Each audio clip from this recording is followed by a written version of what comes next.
Greetings, greetings, greetings. How are we doing, Year 11? Hello, Mavis. Lovely to see you. Hello, Mel Lives. Movies 101, Safi. Hello, Samara, Banipreet, Rishol. Good to see you, all my returners. Hello, anyone joining us for the first time. Hello, Valley, Shannon. Hello, Daddy Pig. Hi, Juveria. Greetings, any Year 12s sneaking in here. Hi, Millie.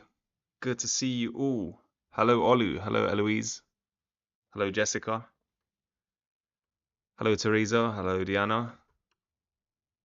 That's okay, Shannon. You can always watch back. Anyone that's been coming to my lessons and has been busy with exams, totally understandable. Hello, Aisha. There'll be a little bit of everything today, Adam. A bit of compound interest. Reminder, this is a foundation session. This is foundation maths. If you're doing higher level maths, there will be a cram session somewhere else. You're in the wrong place. But if you're here for foundation, you're in the correct place. Hello, Jawahir here. Hi, Peace. Hi, Juliana. Hi, Rochelle. Yeah, simple and compound interest. Greetings, Mavis. Darcy, yeah, absolutely is. Hello, Psyche. Hi, Sarah. How are we feeling about tomorrow from 1 to 5? 1 is terrible, 5 is great. Uniquely Muna, greetings. Hello, Banipreet. FBD, absolutely. 1 is terrible, 5 is great.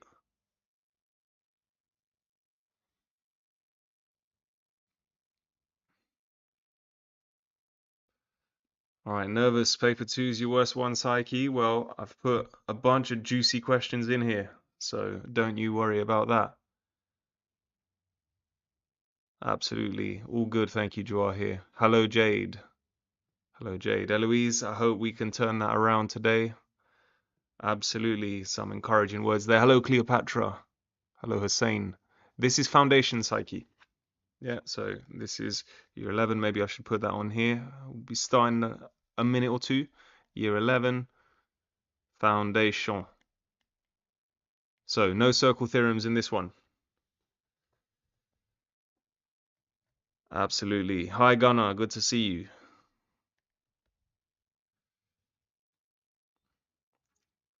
Yeah, you got this. And then after this one, it's only another one. One more. Remind you, we've got another cram session for paper 3 week today. Week today. All right. Nice one. And then that's it. Maths diggity done. So Cleopatra, there's gonna be some non-calculator skills in today's as well, right? Non-calculator just means that the numbers are a little bit easier, but the skills they're testing is the same, so you can still get something from this session. Yeah, if you've got a non-calculator paper coming up, you can still get something from this session. Don't you worry, because it's the same content. Yes, okay, some of the questions might be a bit different, but maths is maths, whatever your exam board. Greetings, Zane. Hello, Angie. Tricks and tips with calculators. I'll show you everything I know. I'll impart all of my knowledge. This is going to be a calculator paper. All right. Shall we begin? This session is going to be 3 hours long. We're going to have a little break in the middle. Let's begin. All right. All right, off you go, Zane. All the best of luck. Even if you're doing non-calculator, you can get something from today. This is okay for all exam boards. All right, let's do it. Hello, Mel. If you have any friends who have the exam tomorrow, you know they're freaking out, by all means, just copy the link, send it to them. Yeah, this is freely available to everyone. Spread the word. Let's get more people in here today. If you want to be commenting, make sure you're in subscriber only mode. Get the like button, turn on notifications, and let's do this. Let's get you engaging. And of course, for other subjects, I didn't abandon you, Lydia, because I wasn't there in the first place. Oh, I see. With Brooke, never mind. It's okay. Brooke's a great teacher. Yeah, we've got loads of people, loads of cram sessions for other subjects. Deanna absolutely is. So take a little screenshot of this, get those @ handles. Yes, Ike, same skills. Let's do it. Right, so question 1. Like and subscribe, and let's begin. A tin contains 0.75 liters of paint. The walls and ceiling of a room are to be painted. So walls and ceiling of a room, and here is a picture of a room. The room is a cuboid of length 6.1 meters, width 3.4 meters, and height 2.9 meters.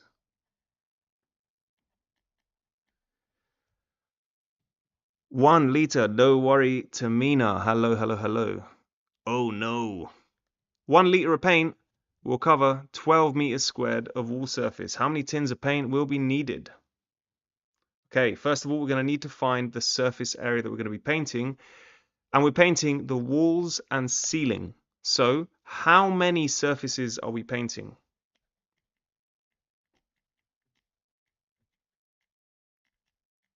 Never mind, Tamina.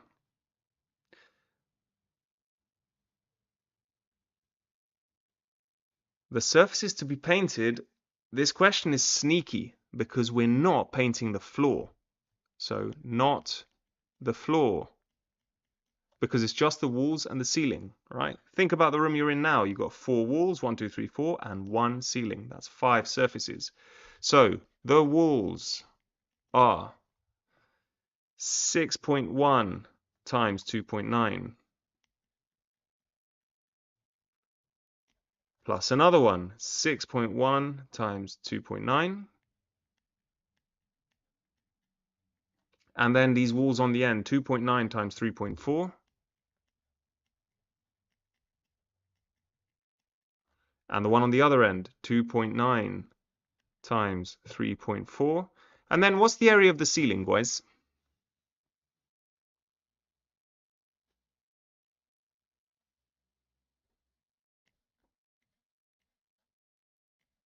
Hi, Mina. And the ceiling is 6.1 times 3.4, absolutely. Hi, Samuel.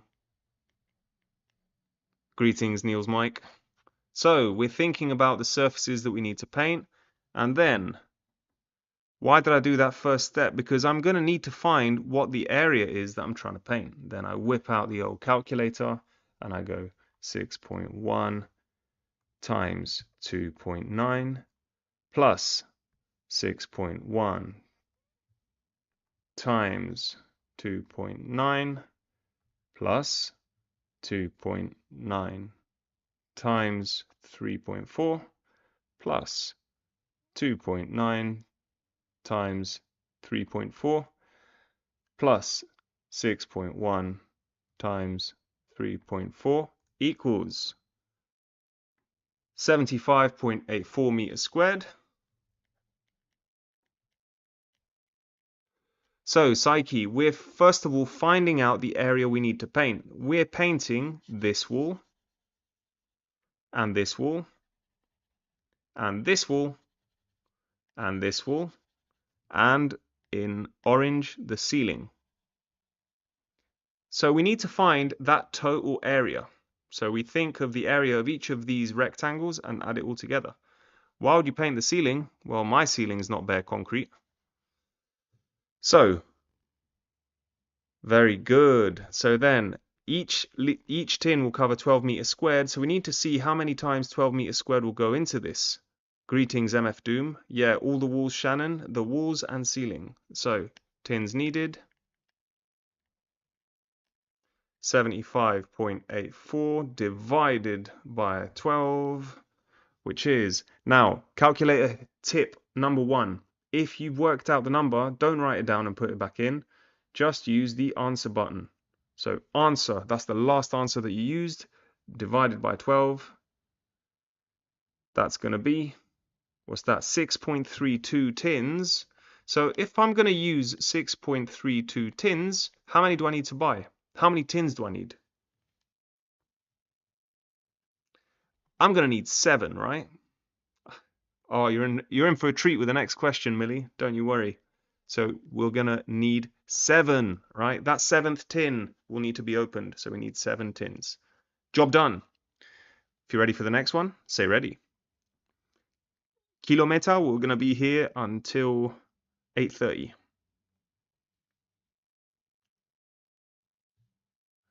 Yeah, let's do it. All right, the bearing of Coventry from London is 316 degrees. Why is it 7, Bolesty Hill? Because look, we need 6 and a bit, but that bit has to come from a new tin. Yeah, plenty, Shannon. So bearing of Coventry from London is 316 degrees. What is the bearing of London from Coventry? So what is a bearing? From the question, Olu. Draw a north line. Very good. So a bearing is an angle measured from north.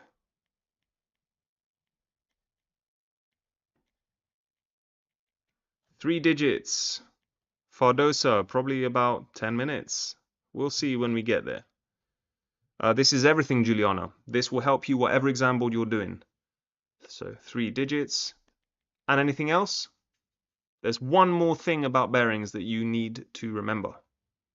It's an angle, it's measured from north, it's 3 digits, and which direction is it measured in from north? Clockwise, very good, Tamina.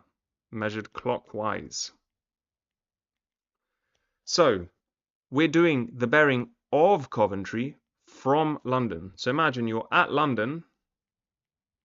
You're thinking, which way do you need to point to be pointing at Coventry? So you draw a north line. We're saying that we are going to measure clockwise by the angle 316. So we go 316. That's going to be quite a lot, right? That's going to be more than 270. So this is 316 degrees. Oh, Emily Walker, well spotted. I'm going to need to go back and fix that. Thank you. And then draw another north line. We need to find the bearing of London from Coventry.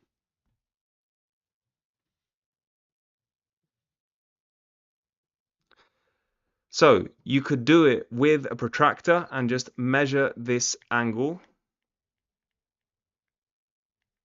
Or, here's a better way. What is this angle going to be here? If you don't have a protractor, here's how you can do it. Very good. 360 minus 316 is 44 degrees.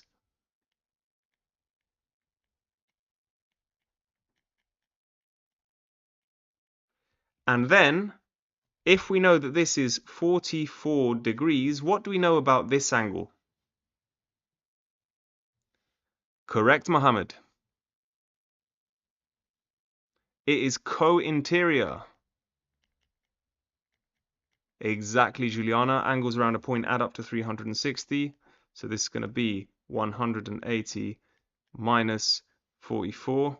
No, Amelia, you're correct. I'm just going to go back and fix that, which is 136 degrees. All right. Some of you have spotted that I was too hasty with the first question. So I'm going to go back and fix that. Thank you to all of those who have spotted that. In this question, I forgot a key bit of information. A tin contains 0.7 liters of paint. So 1 liter of paint will cover 6. So this is not how many tins are needed. This is how many liters needed. So 0.6.32 liters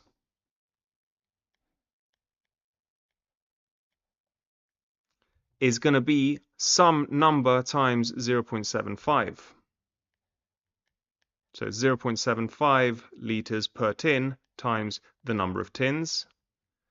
So that means that your number of tins is going to be 6.32 divided by 0.75, which is the amount of paint per tin. So 6.32 divided by 0.75 is 8.4. So it is indeed, you're going to need 9 tins. My apologies for that one.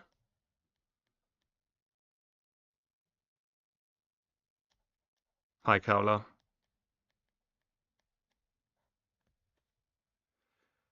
Okay, so back to this one. There are questions. How do you know to draw a diagonal line? Because you think about what this angle is. This angle is bigger than 270 and it's smaller than 360. So some bearings you should spot immediately. If you've got north, then this direction is 90 degrees, down is 180 degrees, and to the left is going to be 270 degrees. Kaula, I think it will still help you. Don't worry, Kian, they will. Ready for the next one?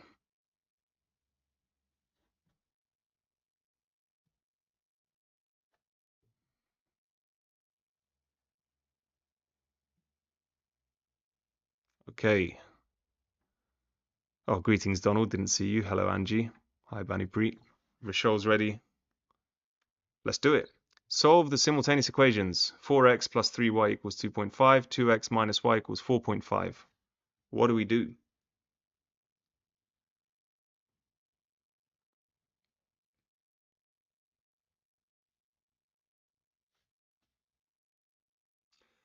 Yeah, Kyla.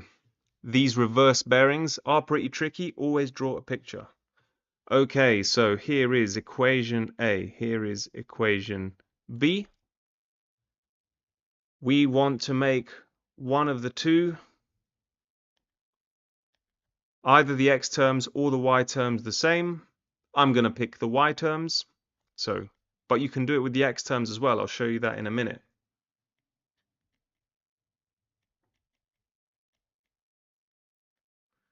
So to do that, I'm going to do 3 times b. I like to write what I'm actually doing. I'm doing 3 times b. So 3 times 2x will be 6x. 3 times minus y will be minus 3y. And 3 times 4.5. 3 times 4.5 is 13.5. I'll show you why, Kian. So our first equation, A, was 4x plus 3y equals 2.5. Now, why is it nice to pick y here? I've got plus 3y and I've got minus 3y. How can I cancel it out?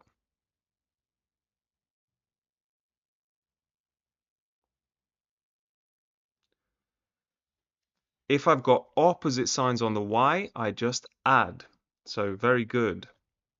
So add because y have opposite signs.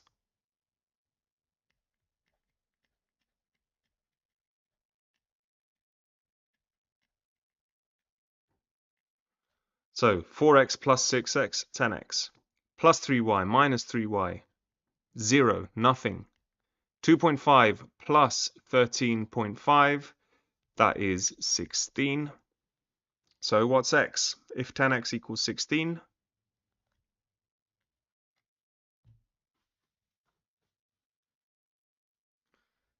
very good. So x is going to be divide by 10, 1.6. So how am I going to find what y is?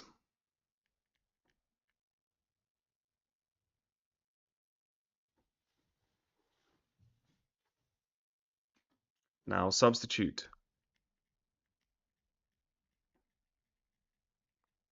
So 2, I'm going to pick b because it's simpler. 2 times 1.6 minus y equals 4.5.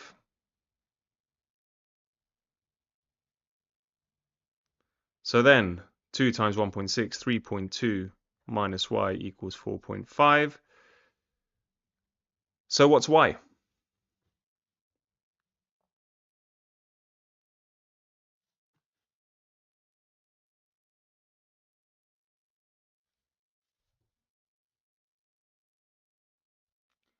Now you need to be really, really careful with your signs here. I'm getting some different answers, so let's see what it is. I've got a negative y here. I don't want a negative y here, so I'm going to add y to both sides. So 3.2 is 4.5 plus y. Then I subtract 4.5 from both sides.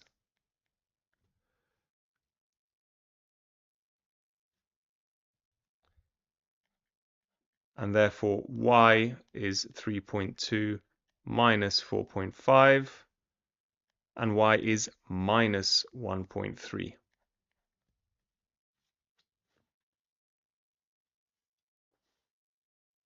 Okay, so just be very, very careful with your signs. A hint, if you end up with something like 3.2 minus y equals 4.5, here is what you want and it's negative.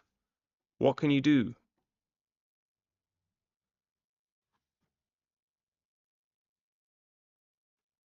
Well, Psyche, sometimes you get negative numbers. So we can just swap these, okay? So that means that 3.2 minus 4.5 equals y. Yeah, Kian, we can, absolutely. Swapsies, absolutely. Make it to the side to make it positive. We definitely want y to be positive. We see y is going to be 3.2 minus 4.5. Y is going to be minus 1.3. Millie, at the end we can do another one. Yeah, Juliana, really we're just making the y positive. We're moving it to the side where it's positive. This is foundation, pussy. Ready for another one.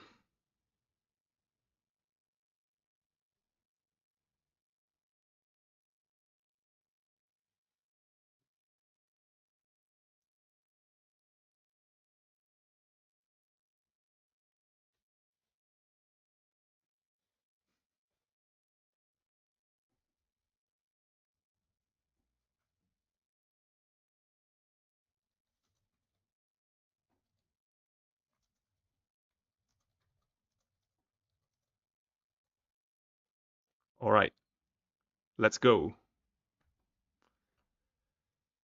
£15,000 is invested in a bank account offering 2.1% compound interest. Calculate the amount of interest earned after 2 years.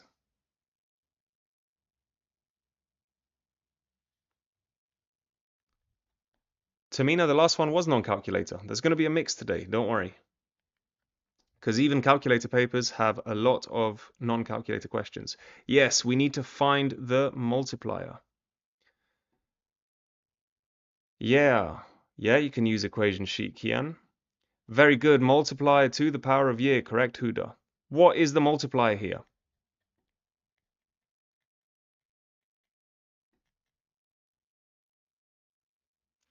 Compound interest is the one that we have an increase by the same percentage each year. So multiplier is going to be 100% plus 2.1%, which is to say 1 plus 0.021. So it's 1.021. So then, amount of money after 4 years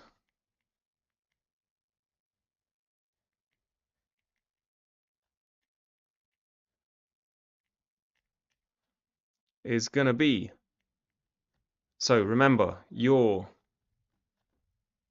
it's going to be your 15,000 multiplied by your multiplier to the power of the number of years.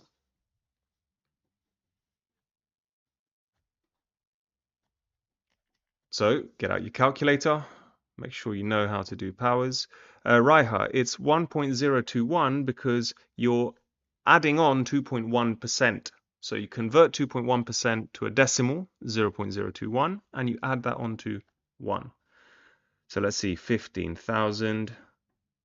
Just put it in exactly as you've written it, 1.021 raised to the power of 4, which is 16,300.25.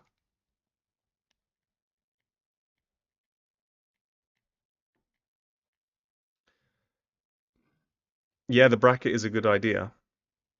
Now, what's the amount of interest earned? So what is the amount of interest that we've earned here?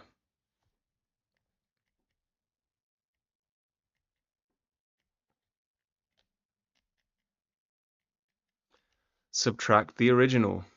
No, Olu, that would be simple interest. Compound interest essentially means we are increasing by 2.1% 4 times, but each time we increase the new amount. So we're multiplying by 1.021 4 times. So the amount of interest is going to be the amount of money you've got at the end minus the original investment, which is £1,300 and 25 pence. So don't forget to do the subtraction at the end if you're asked about the amount of interest. So on the other hand, simple interest, we'd just be adding on the same amount 4 times.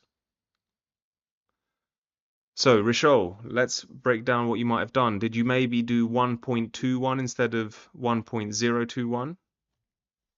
Yeah, the equation from the sheet.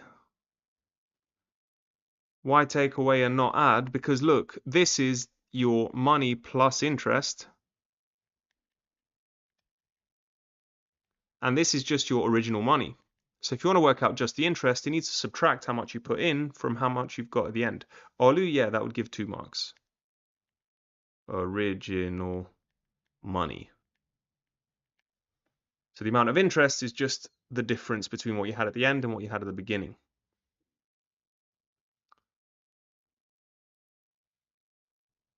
All right. No worries, Michael. Better late than never.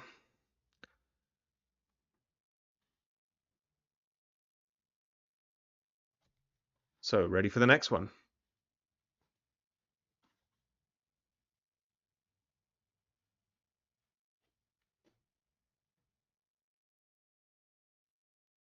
All right. Okay, so we have a triangle, 2 parallel lines. Find the angles ABF and ADC. How do we do it? HG as much as we can. At the end, maybe you can ask for topics that I haven't covered, but they should be pretty comprehensive. There's going to be a lot of stuff today. We're here for 3 hours, I remind you. So what do we do here?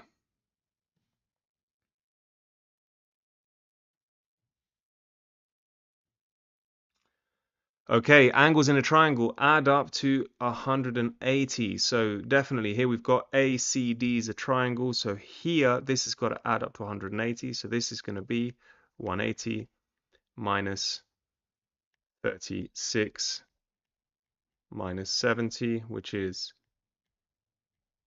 HG. This is geometry. 180 minus 106. So this is going to be 74 degrees. That's ADC. ADC is 74 degrees.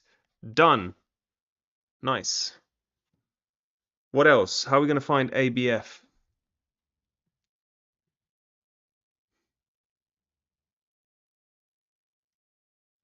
This is not necessarily an isosceles triangle, though. Greetings, Nakshat. I see you.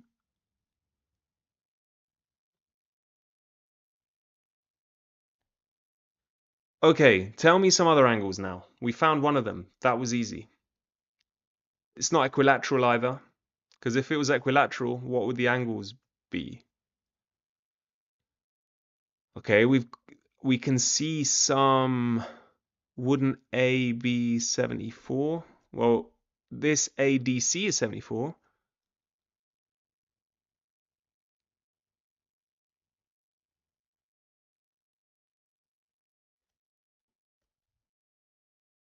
Yeah, or okay, we've got angle E. How are we doing this? Now, we've got some F angles. We can see an X angle, but I don't know anything else, but I can definitely see this. What's the name for an F angle?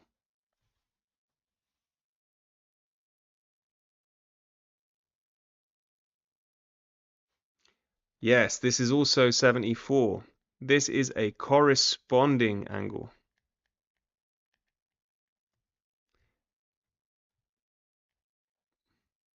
And therefore, this one here is co-interior to 74, or it's on a straight line. So this one here is going to be 106.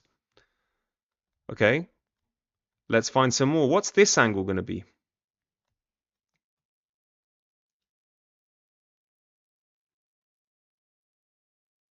Don't even look at the question, just work out all of the angles here. This is corresponding to 36. Yeah, you see, here's another F angle. Ah, there it is. So that's 36 degrees. And so ABF, what's ABF going to be?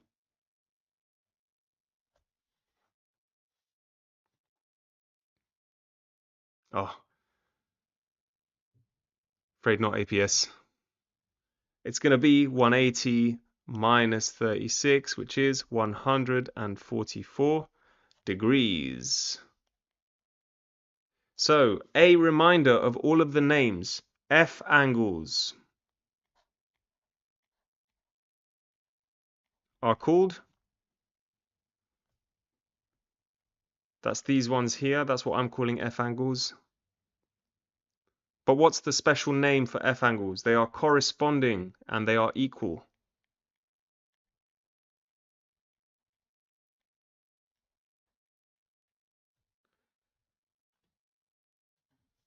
We've also got, if you see parallel lines, Psyche, then you should be looking out for them. If you've got something like this, these are what I call Z angles. They are alternate.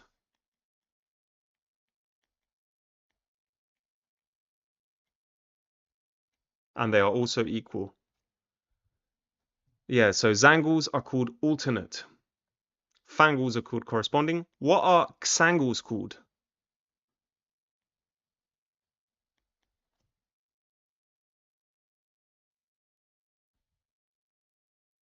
They're called vertically opposite, and they are also equal.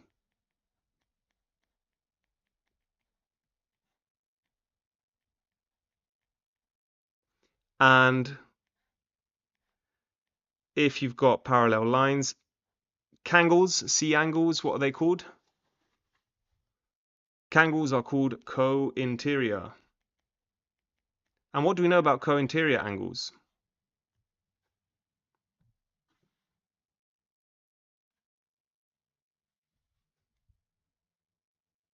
They're not equal. They add to 180.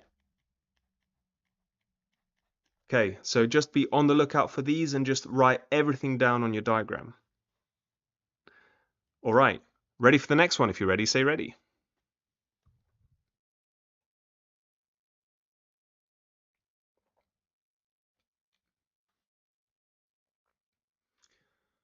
Okay, this is still geometry, Psyche. Cool. Okay, standard one that always comes up, but are we able to do this accurately? Write down a number based on a calculation, write down everything in your calculator display. So what you want to do, hopefully you've got the Casio FX, you're going to put things in exactly the way you see them. Let's see if we all get the same answer. So I'm going to start with fraction 17.4 minus square root of 48.1. Then in my denominator, this is indeed easy marks if you know how to use your calculator, and if you don't, make sure you practice, plus 2.3 squared. Let's see some answers. Let's see some answers. Let's see if we get the same thing. I'm going to hit enter in 5, 4, 3, 2, and 1. 1.016966341. Very good. If you got 1.016966341, you are correct. So if you didn't get that, just check your calculator display. You just put it into your calculator, Shannon. That's literally all you do. Literally all you do, put it in your calculator. Easy marks, make sure you know how to use your calculator. Make sure that you're putting everything in a numerator, everything in a denominator. Use the fraction button. Don't do it as a division. Use the fraction button. These questions, from the power of my mind, based on all of my experience, Ice Breezy. Ready for the next one?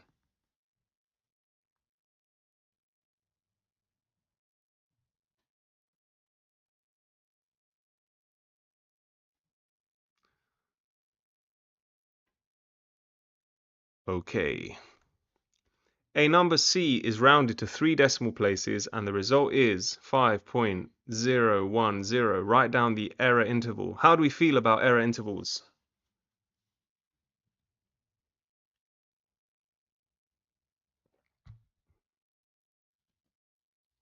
All right. Bad? No.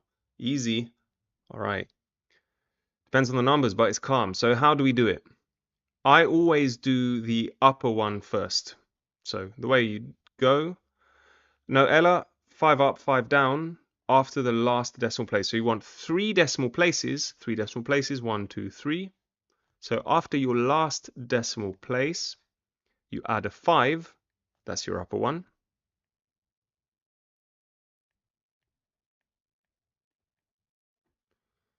Isha, partly. They're also just all sorts of different topics. And then what do you do? To get the lower one, you're going to subtract 1 from the second to last one. Okay, so that remains a 5. That's your upper. Just add a 5 on the end. So, Psyche, an error interval is basically saying what would round to this. We're asking what numbers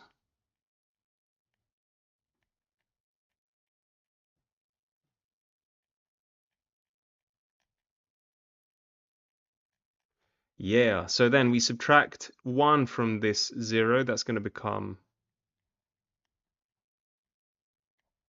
and that's it, 5.0095. So my recipe for these error interval ones is you find the decimal places and you add a 5 on the end, that's your upper one, and then you subtract 1 from the second to last one. Psyche, this is number.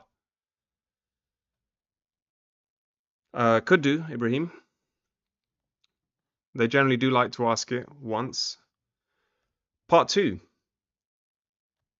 Yeah, exactly. Add and take away 5 from the next decimal place, Judy, after the one that you're rounding to. So we're rounding to 3 decimal places. That means we need to add or subtract a 5 to the 4th decimal place.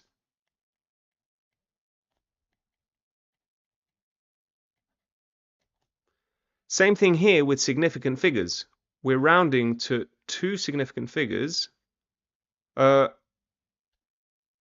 we want to add or subtract a 5 to the 3rd significant figure. Okay, so the 3rd significant figure, here's the 1st significant figure. Here's the 2nd significant figure. Here's the 3rd significant figure. So that one becomes a 5, 2, 5, 5, 0, 0. Anyone that's really baffled about this, I'll explain it in just a sec.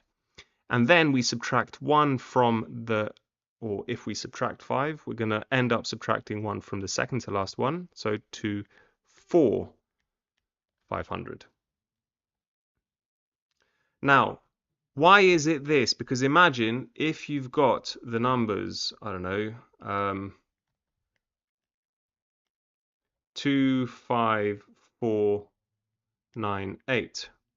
If you round this to 2SF, what are you going to get? Think about what would happen if you rounded it, Lola. HGPARXV. If you round it to 2 significant figures, you're going to go 1, 2. That's a 4, so we round down. So it rounds down to 25,000. What about if it's 25501? If we round that to 2 significant figures, what do we get?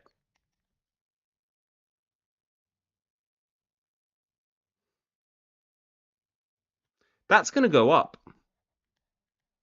So something happened at the number 25500.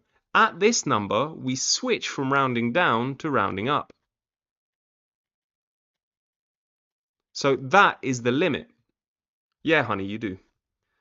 Switch from rounding down to up. And so therefore, that is the end of our error interval. The error interval is basically where do we switch the direction that we round.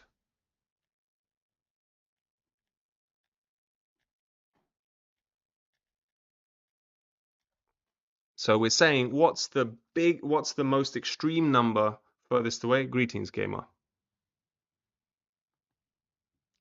What's the most extreme number that will still round the way we want it to round? So the rule is, Michael, that's just the names of the number. A number C and a number D. Doesn't matter too much. Covert, why is there another 5 at the end? What do you mean another 5 at the end? After the significant number, yeah, you put zeros if it's a big number, Huda, so that it's the right size.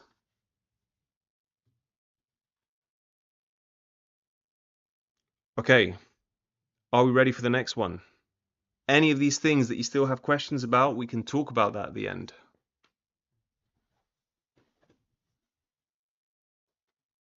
Correct, Chizoba. If we're rounding to 2 significant figures, the third significant figure is the one that we round on. Hi, Christine. Yeah, if we're rounding to 2 SF, then the third significant figure determines which way we go, so that's the one that's got to be a 5 in order to change the way we round. Okay, let's do this. Question 8. 280 people are surveyed. 195 get around by bike. 173 drive a car. 43 have neither a car or a bike. Complete the Venn diagram to show this information. What do we think? Okay, first of all, neither a car or a bike. That's going to go on the outside. Now what?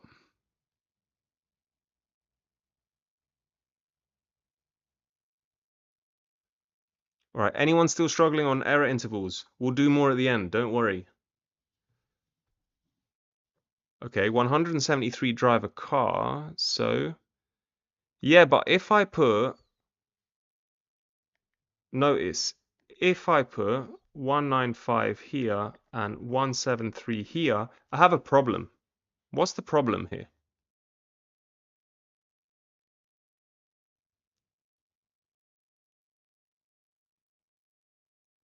That's more than 280. That adds up to more than 280. So what do we do? How do we deal with this?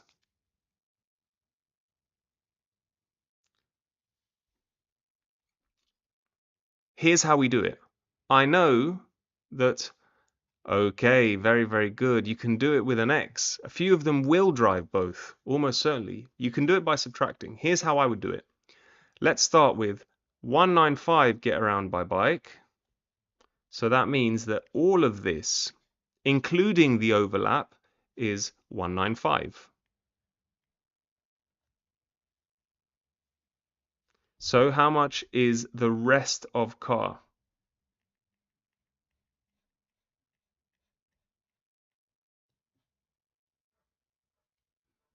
So the rest of car is going to be 280 minus 195 plus 43.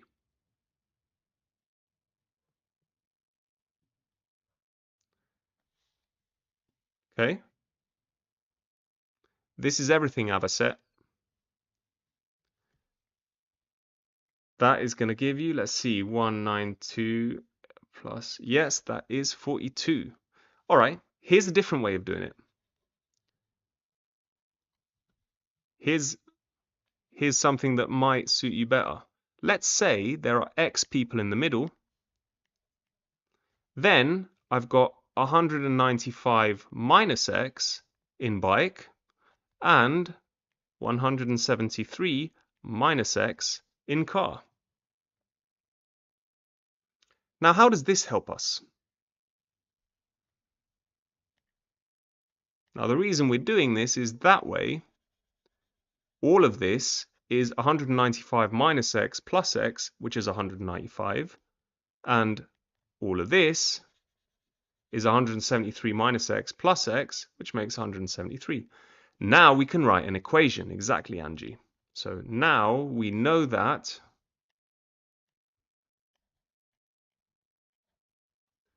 43 plus 195 minus X plus X plus 173 minus X has got to be our 280 people. So how does that help us? Well, let's see. 43 plus 195. Whichever works for you, Chizoba. Some people just like algebra. And then we've got minus x plus x minus x equals 280.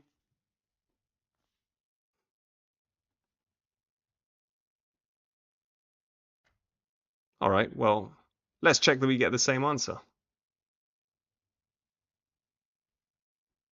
Well, we've got minus x plus x. Those are going to cancel out. And then 43 plus 195. Yeah, I think there is a bit of that game again. 43 plus 195 plus 173. 411. So 411 minus x equals 280. Once again, there's that swap again. Add x to both sides. 411 equals 280 plus x. 411 minus 280 equals x. Avaset, you just missed it. If you rewind, you should be able to catch it. So x is going to be, yeah, Maina, there'll be some of that too.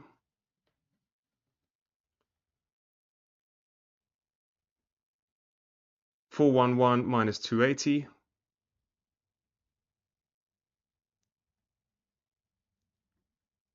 is 131.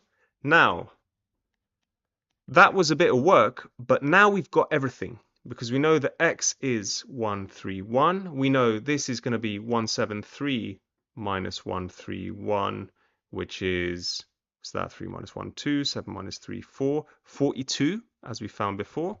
And this is 195 minus 131 for 64.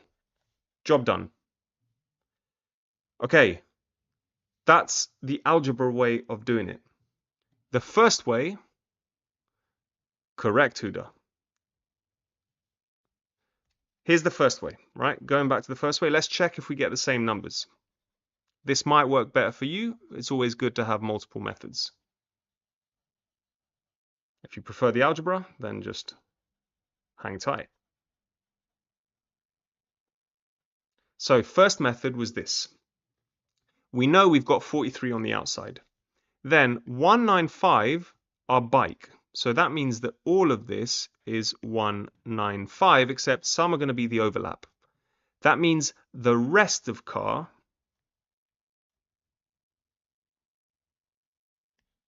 is going to be 280 minus the 195 plus 43 that we've already taken care of. So that's going to be 280 minus 238, which is 42. Kushi, because people in the overlap still ride a bike, they just also ride a car. And then once we have this, we can work out, so we've just worked out this 42. We can then work out this, because this is the rest of car drivers. This is going to be 173 minus 42. Raiha, because all of the people have to add up to 280. So these 43 plus these 195 plus the rest have to add up to 280.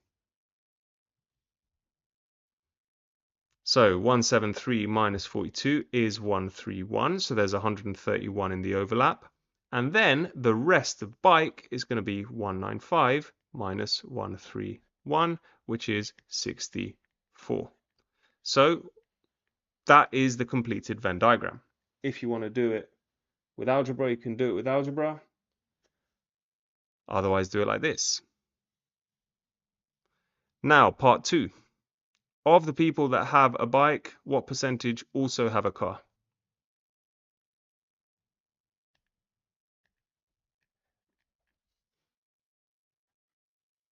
So, of the people that have a bike, what percentage also have a car?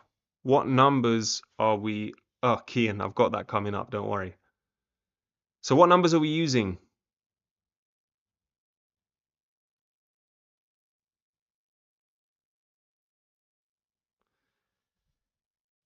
the people that have a bike, that's going to be 195 people. How many people that have a bike also have a car? That's 131. So it's going to be 131 out of 195 times 100 to convert it to a percentage, and that is 131 over 195. Multiply it by 100 to turn it into a percentage. That is 67.2%. Very good. Nice. All right. Ready for the next one?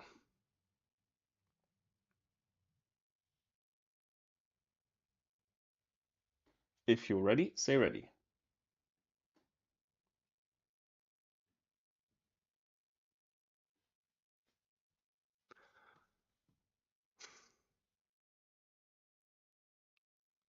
All right. Let's do it. Pea soup is sold in tins of 720 ml. A pack of 4 tins costs £5.80. I see you, Daddy Pig. What would be the cost of 240 tins? So what do we do here?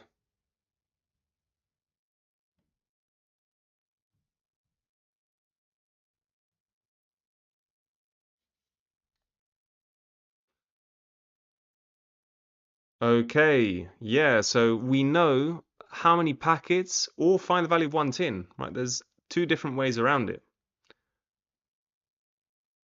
Okay, so 240 tins means 60 packets. I'm going to divide it in 2 and show you 2 ways of doing it. So number of packets equals 240 over 4 because there's 4 tins in each packet, which is 60. So cost is going to be 60 times £5.80, which is £348. It's a lot of money on pea soup. The other way of doing it is 1 tin costs £5.80 divided by 4. £1.80 divided by 4, I guess, is like £1.45. And then we just do £1.45 times 240.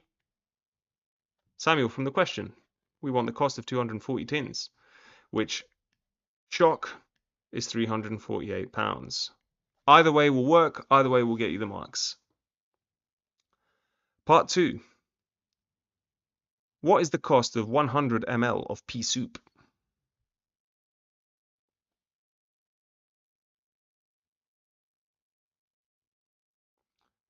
So how are we going to do it? Philip, there are some, let's say, predicted elements to it.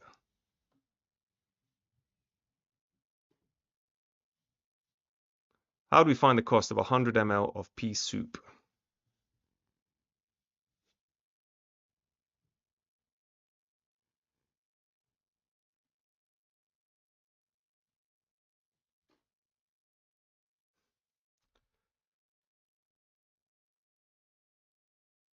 Well, let's see. Let's find a pack costs £5.80.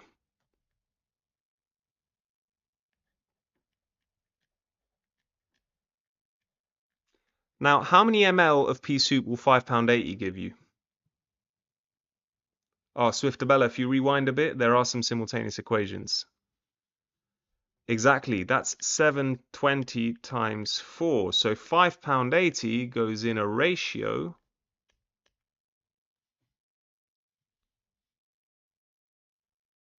with 4 tins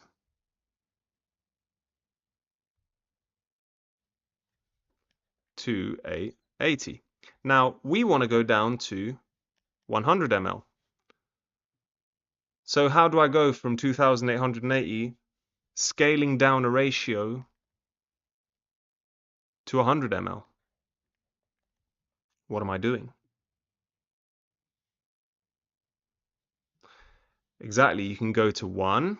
So intermediate step, go down to 1 by dividing by 2880. Aisha, you can do it as a division as well. And then multiply up by 100. So if you divide by 2880 and then multiply by 100, here's what it looks like. You just do it all in one step, actually. I would get my calculator. I would go £5.80, and I'm dividing it by 2880 and then multiplying it, by 100. And that gives me 20p. Correct. So anyone saying 20p, 20.13888. That's 0.20 pounds or 20p. Right, because this is £5.80 is the cost for 4 tins. That's why I multiplied it by 4, because £5.80 corresponds to the amount of soup in 4 tins. Maina, why did I scale it down to 1? Just because it's very easy to scale numbers down to 1. You just divide them by themselves.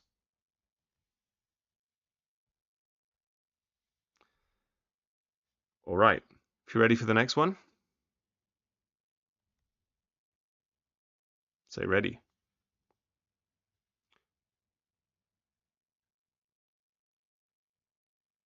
It's very likely, Kayla. All right, let's do it. All right. Work out x to 2 significant figures. What are we going to do here? Oh, Kumrasamy straight on it immediately. What are we doing here, guys? This is trigonometry. So what is the procedure for doing trigonometry questions? Right. Oh, greetings, JJ. I didn't see you there. This is so Katoa. Very good. Oh, the children know. We need to label it exactly. So 65 meters. Which side is that?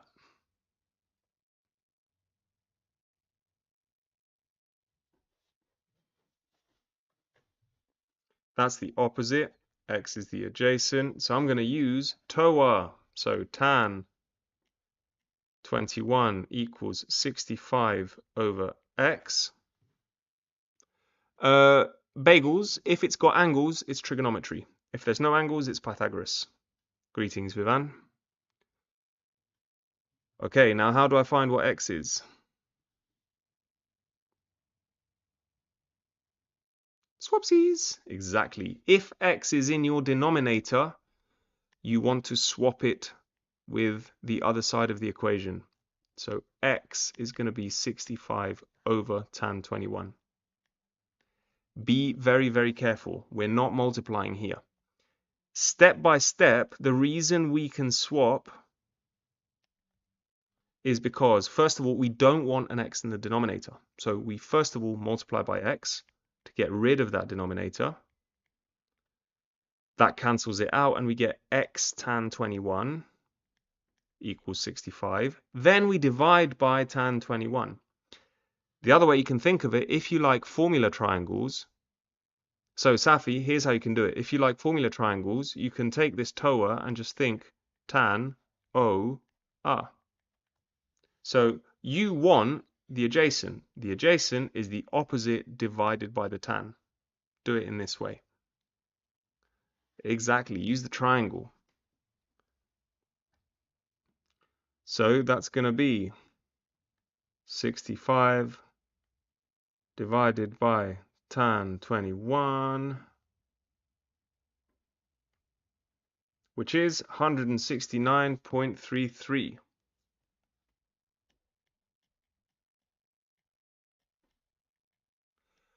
You use the shift, Psyche, when you're looking for the angle. So use inverse tan if you are looking for angle. Let me give you an example.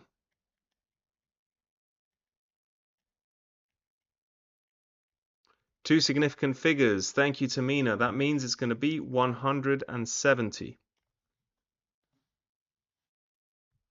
This is relevant for all exam boards, guys. Correct, Huda. If you're looking for the angle, you use the inverse tan. Break is going to be in about half an hour, Isha. Ready for the next one? If you're ready, say ready.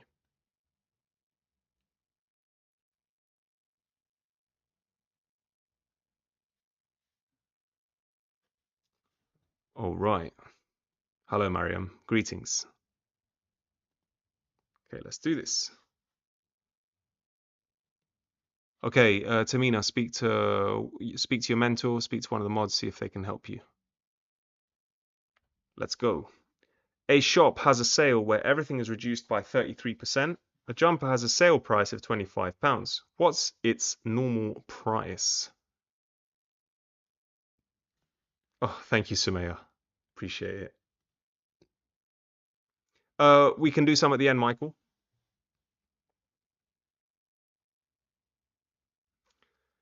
So how do we do this? Okay, correct, Huda. We need to find our multiplier first. Now, it's a reverse percentage. Correct, Juveria. So, exactly. We know that the normal price, let's call it X. We know that X reduced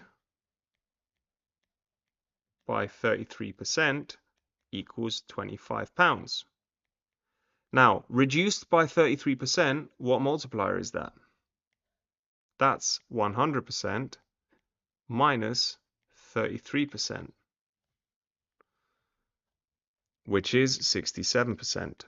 So 67% of X equals £25. Correct, Emily. Let's write it as a decimal. 0.67x equals 25. So how do I find what X is?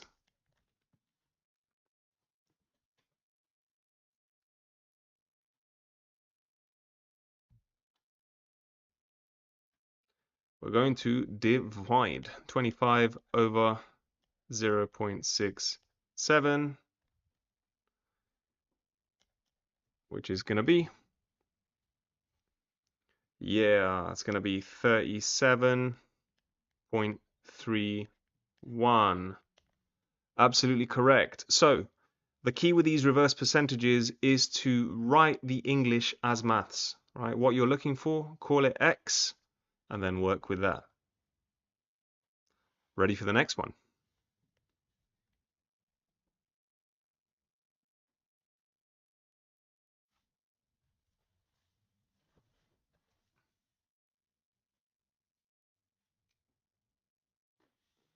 All right.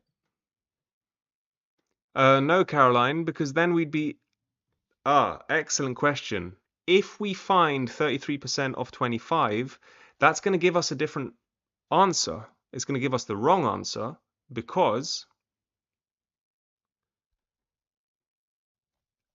if we find 33% of 25, we'd be finding, well, I just said it, 33% of 25. Instead, here, we're decreasing 3731 by 33%, which means we're decreasing a different number. So the reason it doesn't work to just add on 33% to 25 is that 33% of 25 is not the same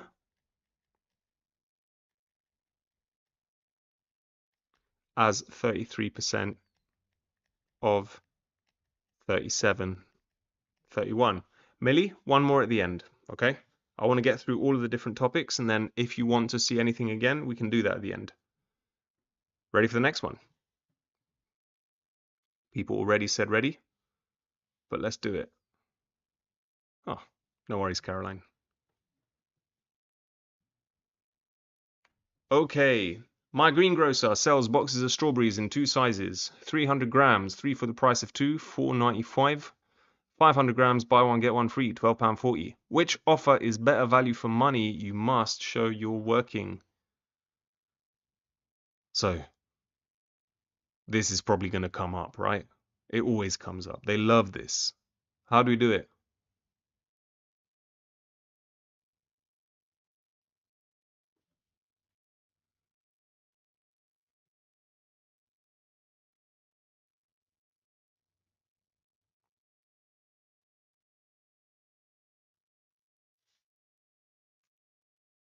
Okay, so how do we do it? How do we do it? How do we do it? Here's how I would do it. Okay, so let's just work out the offer first of all. So let's call them A and B. Now, what's the offer for A? Now, we get 3 for the price of 2. That means we get 3 times 300 grams, so that's 900 grams, for how much money? We get 900 grams for how much money?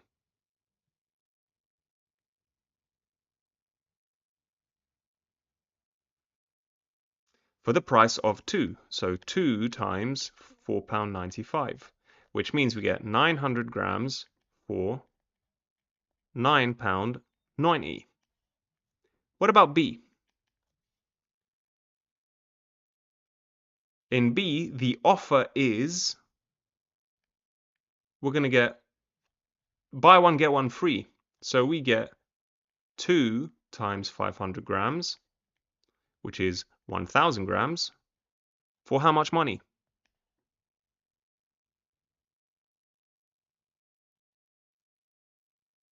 For £12.40. Now, we need to explain which one's a better deal. How are we going to do that?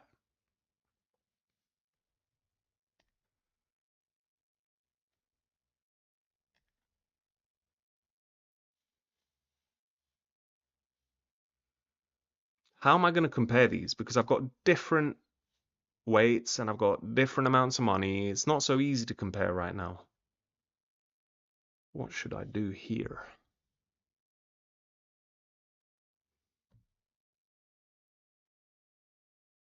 Find the value for one, what do you mean? Very good. Compare a constant amount. Yeah, compare a constant amount. So let's scale them both down to 100 grams. Let's compare 100 grams. Or let's find the value for £1. But I think here, because of the numbers, it's easier to scale down to 100 grams. For A, how much do 100 grams cost?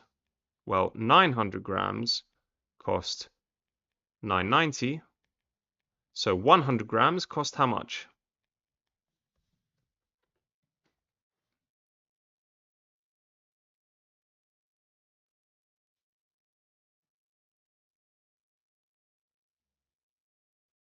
How did we get from 900 to 100? Divide by 9.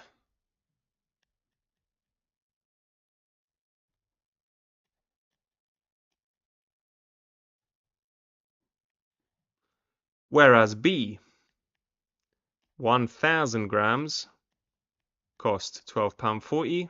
So what does 100 grams cost?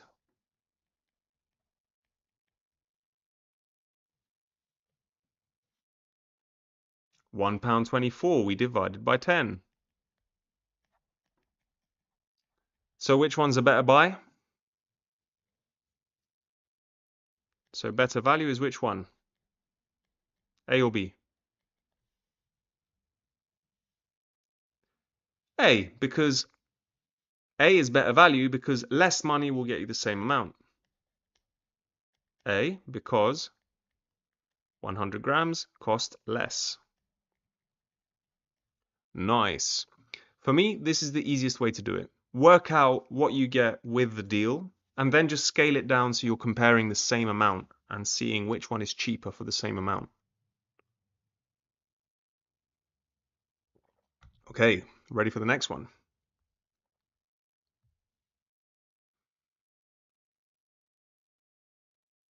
Well, sometimes, Huda, it's not so obvious. And it says you must show you're working, which means if you just say, I can feel it. Yeah, to me, 100 makes sense to use. Something that you can easily scale both numbers to. All right, let's do it.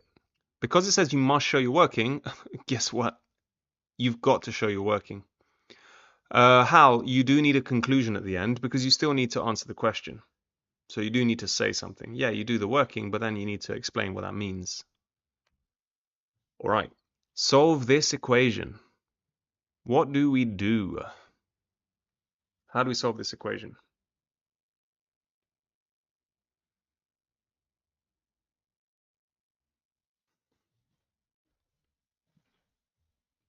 Expand first. Very good, very good, very good. Let's expand the left first. How do we expand the left?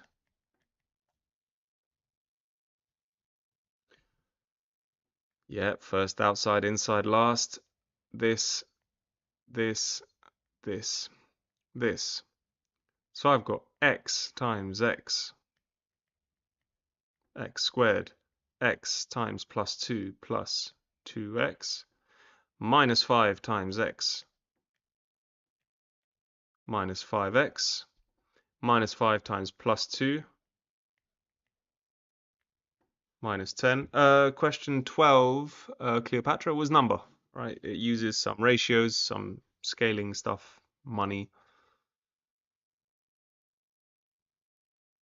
Maina, it depends on the exam board.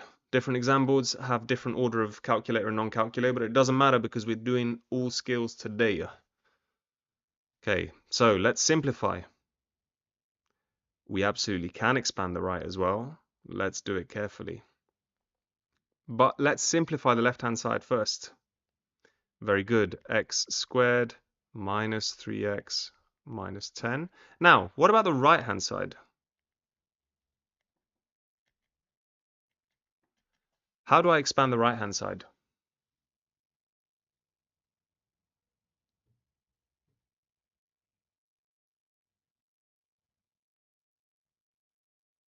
Okay, correct. If you see a square, make sure you write it out as brackets. 5 minus x times 5 minus x. It is not just 5 squared minus x squared, right? That's a very, very common mistake. Do not be that person. So it's going to be 5 times 5, 25. 5 times minus x, minus 5x, minus x times 5, minus 5x, minus x times minus x, plus x squared. So let's simplify. 25 minus 5x minus 5x minus 10x plus x squared. Now what do I do?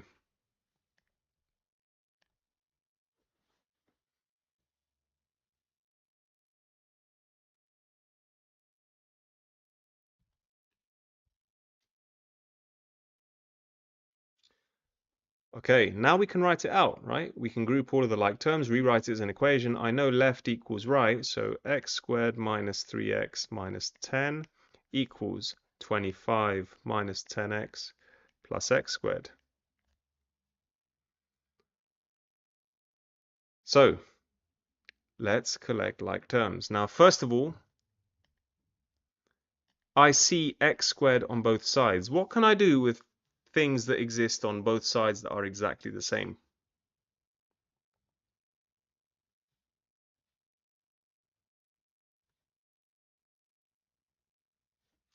They'll cancel out, right? What I'm saying is I'm going to subtract x squared from this side, subtract x squared on this side. They will both disappear. Oh, that's nice, because now I've got something much easier. Now, which side do I want to move the x's to? Do I want all of the x's on the left or the right? Umar, I see you. You are absolutely correct. Do I move the 3x or the 10x? Yeah.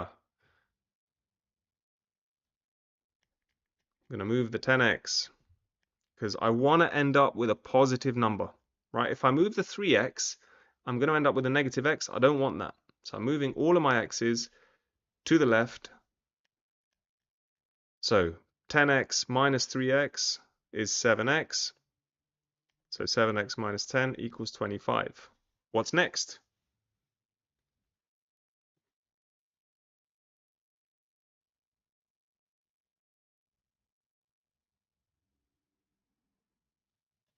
Add 10 to both sides. Good. 7x equals 35.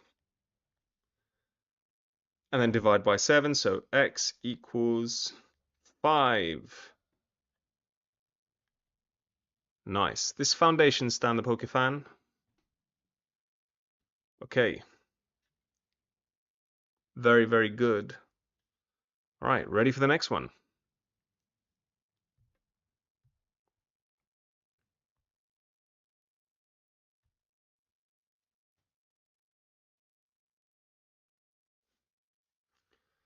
There will be, Kayla, not quite yet. 2 more questions, then a break, all right? Let's do it. Question 14. The figure shows a shape formed by cutting a rectangle of length 10 centimeters and height 18 centimeters out of a circle. Calculate the shaded area. How do we do this?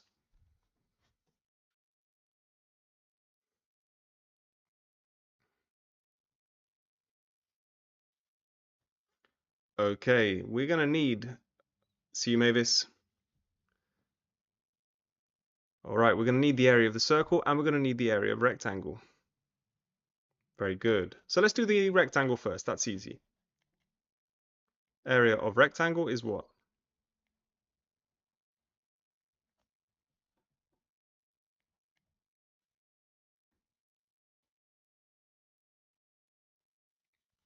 Ten times 18, base times height, 180 centimeters squared. All right. What about the area of the circle? How are we going to find the area of the circle?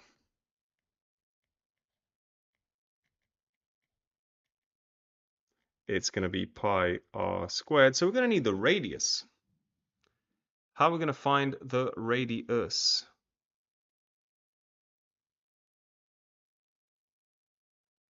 How will we find the radius? The radius is not 10.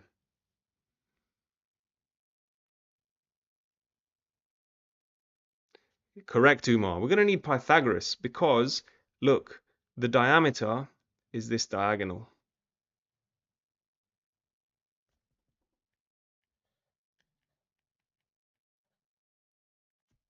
This is the diameter because it goes through the middle. So, tell me what that diameter is.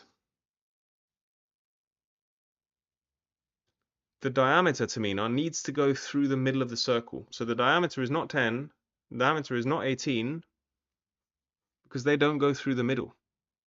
However, if you take the diagonal of the rectangle, that has to be, and it is twice the radius. Very good. So we're going to use Pythagoras. So to find diameter,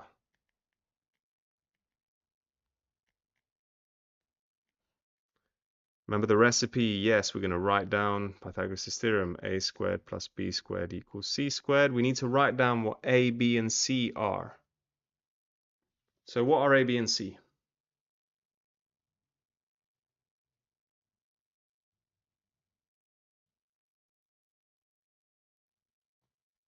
A is 10, B is 18, and we're looking for C. So we can go 10 squared plus 18 squared equals C squared. So 10 squared plus 18 squared.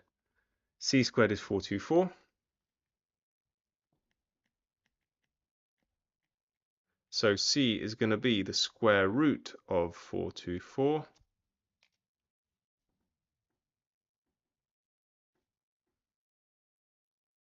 So remember to use your answer button. Root answer, which is 20.6. Very good. 20.59. So what's the radius?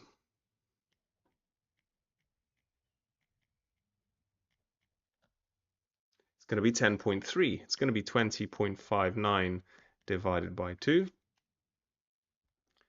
So use your answer button again. Answer divided by 2. 10.2956, 10.3.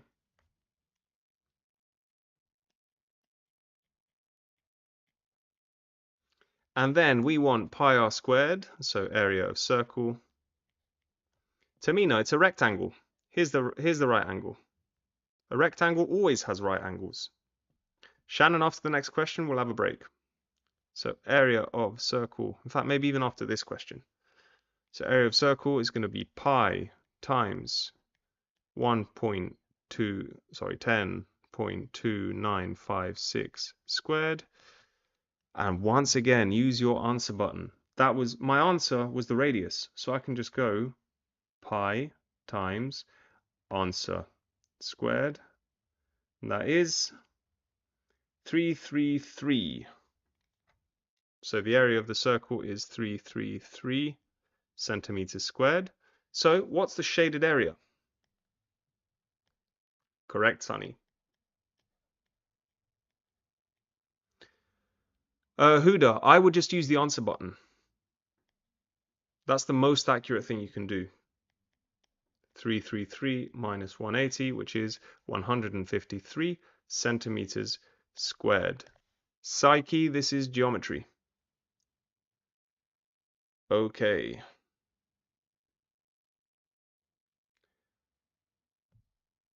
All right, we feeling like a break now?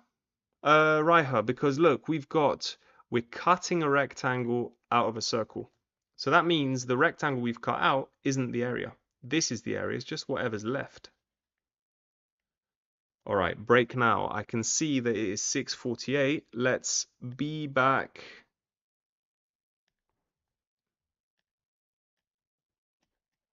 At 7.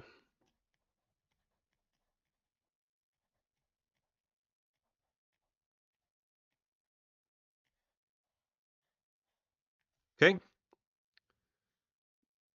Be back at 7 on the dot. See you.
Hello, hello, hello. All good?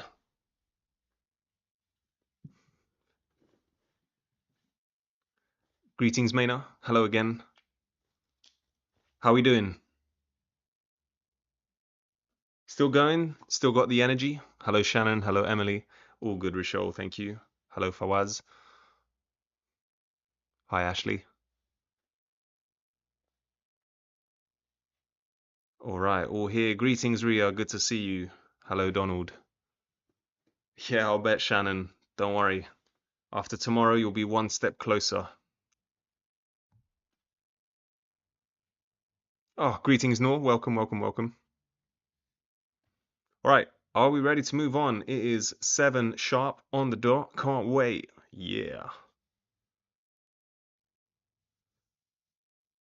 Should we begin? Hello, Kushi. Hi, Christine. All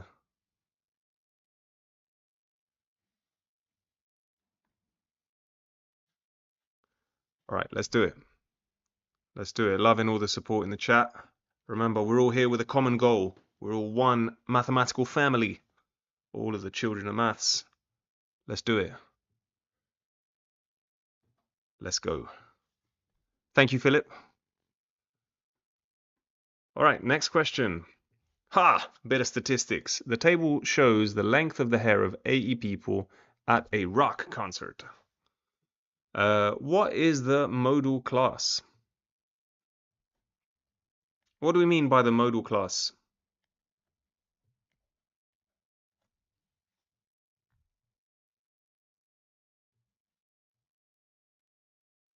The most common, right?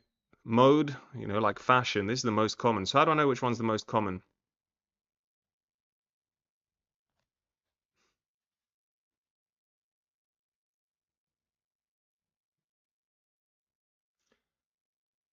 Yeah, how can I tell which one's the most common? What about the frequency, Psyche and Adam? Not yet, Juveria. Hold your horses. The highest frequency. Good. So this is going to be the highest frequency, which means this is the modal class, 50 to 80 millimeters. Okay. What about the median? In which class is the median? How do we do this?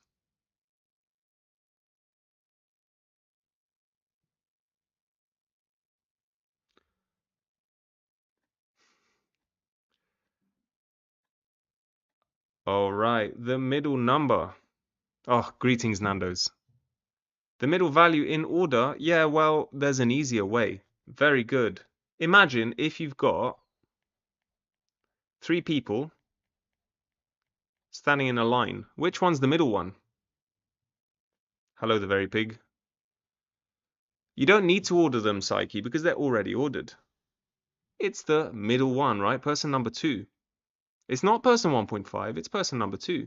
So if n is 3, middle one is n plus 1 over 2, which is the second person. N is 3, n plus 1 is 4, divided by 2 is second. So if n is, look, if n is 10, here's 10 things, my 10 fingers. Where's the middle? The middle is not the 5th one. The 5th one is this thumb here, and that is not quite in the middle. It's 5.5. It's between 5 and 6, which is 10 plus 1 over 2. So generally, the middle value, the median value, is n plus 1 over tooth. Okay, it's the n plus 1 over tooth.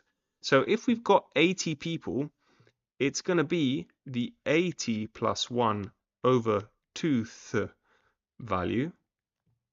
So that means it's the 41, oh, sorry, that's the 81 over tooth value, which is the 40.5th value. Now, Which class contains the 40.5th value? Because the median is not 40.5. Angie, because it's a survey of 80 people. So we want the middle one. Well, let's find out. If we consider the first class, by this point, we've counted 17. By this point, we've counted 17 plus 9. We've counted 17 and then another 9. So by this point, we have counted 17 plus 9, which is 26 people.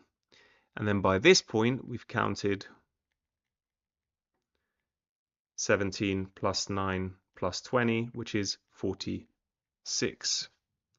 So the 40.5th person is after the 26th person and before the 46th person, so is in here. In which class is the median? The same one.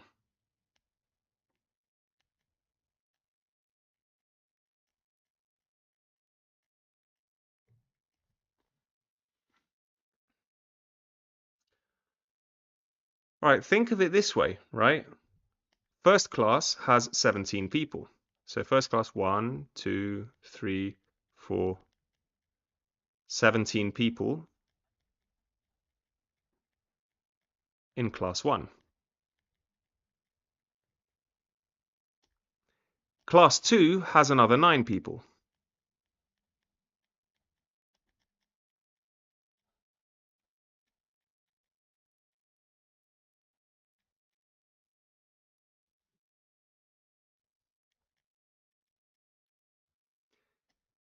Then class 3 has another 20 people.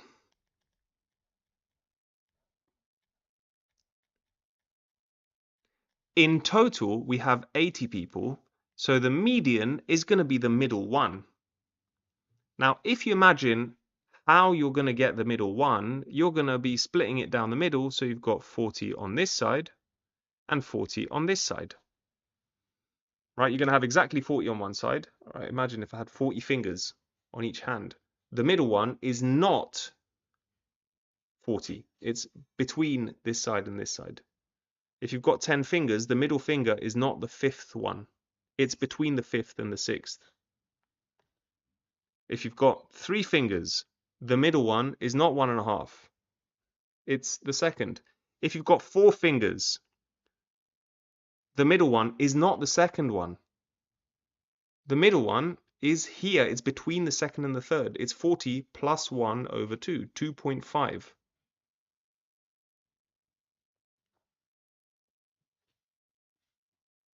So to find the median value, you take the number of things, add 1, divide by 2, and that's the one that's the middle one.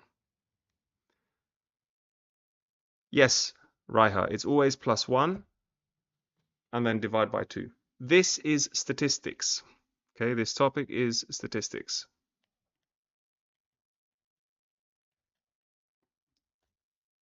S, you add 1 for the reason that I just said, right? If you've got, it's essentially because you start counting at 1, you don't start counting at 0.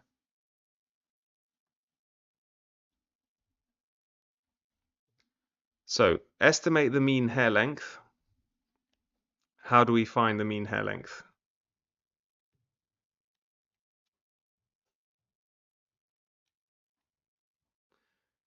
Okay, very good. We're going to need the midpoints first. So that's 10. That's going to be, the midpoint of that is 35.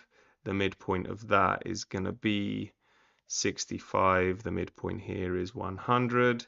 Midpoint here is going to be 120 plus 250 divided by 2. So 370 divided by 2. That's 185.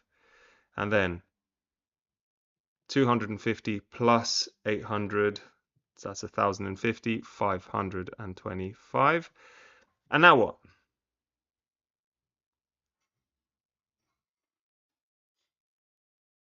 I've got all of my midpoints. How do I then find the mean hair length? Multiply by the frequency. So midpoint times frequency. So 17 times 10, 170. 35 times 9, this point, get a calculator. So 35 times 9, 315. 65 times 20, 1,300. 100 times 14, 1,400. 185 times 8, 1,480. Thank you, Juveria. I'm not going to hide it. I'm using your numbers right here. And now what? So I've multiplied the midpoint by the frequency, and then add all of the values together and divide by. So we add midpoint times frequency, divide by 80 because there's 80 people. How do you find the midpoint quickly? The midpoint is the ends of the class divided by 2, added together, divided by 2. So 0 plus 20 divided by 2 is 10. 20 plus 50 is 70, divided by 2, 35. 50 plus 80 is 130, divided by 2, 65. 80 plus 120 is 200, divided by 2 is 100. So add the midpoint and frequency, divide by 80. So it's going to be 170 plus 315 plus 1,300 plus 1,400 plus 1,480 plus 6,300. Ooh, behind my head. Divide by 80, giving us, let's see if my calculator agrees. Just do it as a fraction, right? Exactly the way we've just written it. So we've got 170 plus 315 plus 1,300 plus 1,400 plus 1,480 plus 6,300 divided by 80, and that is 137. So my estimate of the mean is 137 millimeters. Km, because we're dividing, when we find the mean, we always divide by the number of people. The number of people is 80. There's 80 people at a rock concert.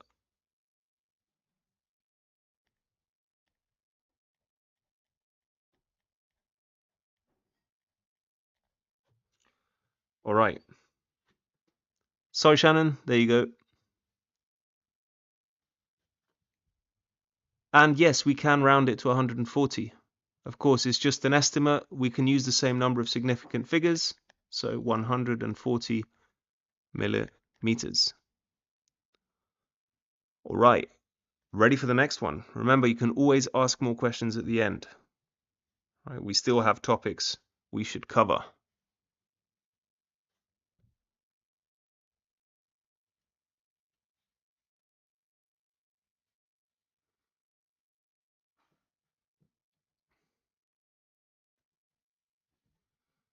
Thank you, KM.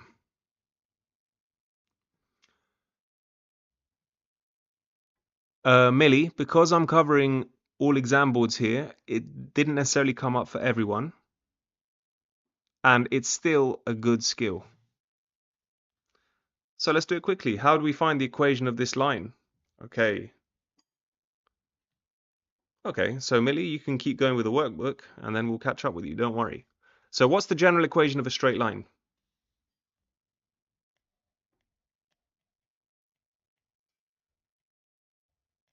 Y equals mx plus c. Then the y-intercept is plus 3.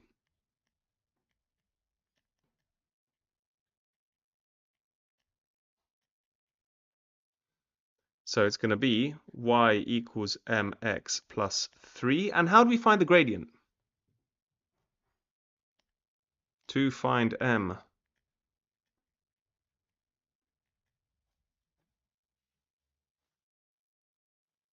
So how do we find the gradient? Rise over run. Draw a little triangle. Absolutely. Here, that looks like a good triangle to me.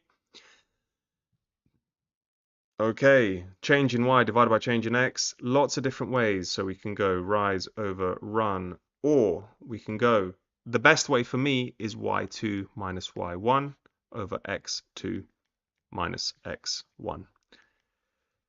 But if we're going to go for rise over run, we want to be a little bit careful here because the rise is actually negative. The line is sloping down. We're thinking with this triangle, we're going from one point of the line to another point of the line. So the rise is actually -2, while the run is 4. Okay, I always add these little arrows on my triangles when I'm doing gradients, so I know which way is positive, which way is negative. So the gradient is actually -2 over 4, which is minus 0.5, and therefore y is minus 0.5x plus 3.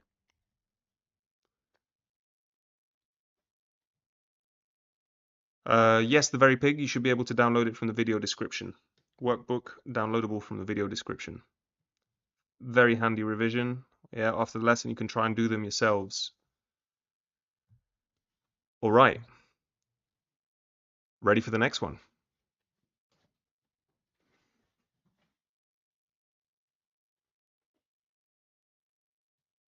Okay, m. Yes, this is the gradient, which is m.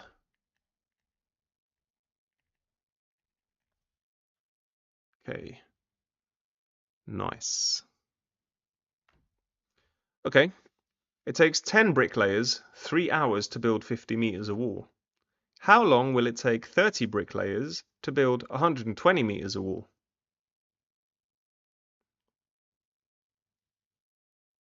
What do you think?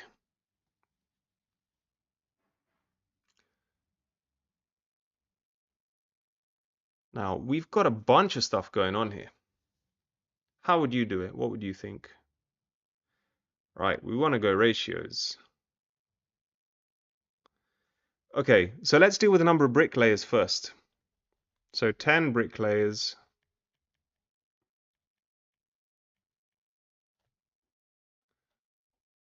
50 meters would be 3 hours. Now we want 30 bricklayers, so let's just go 30 bricklayers, but keep the length the same. So we want to change one thing at a time. How long would it take 3 times as many bricklayers to build the same length?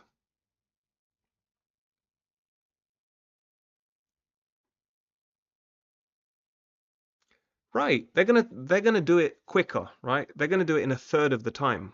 So it's gonna be in 1 hour.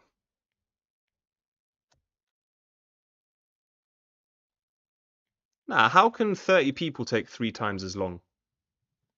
It's gonna be quicker because you've got more people.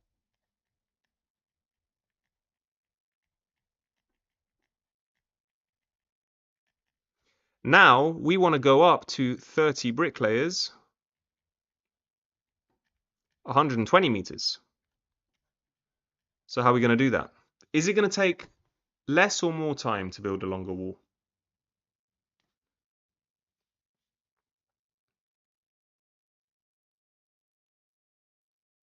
Safi, I just divided by 3. Right? You multiply the number of bricklayers by 3, so you divide the time by 3. We expect it's going to take us more time. So how do we do it? Correct, Sunny. We're going to multiply, well, divide by 5 to get 10, and then multiply by 12. So the time is going to do the same.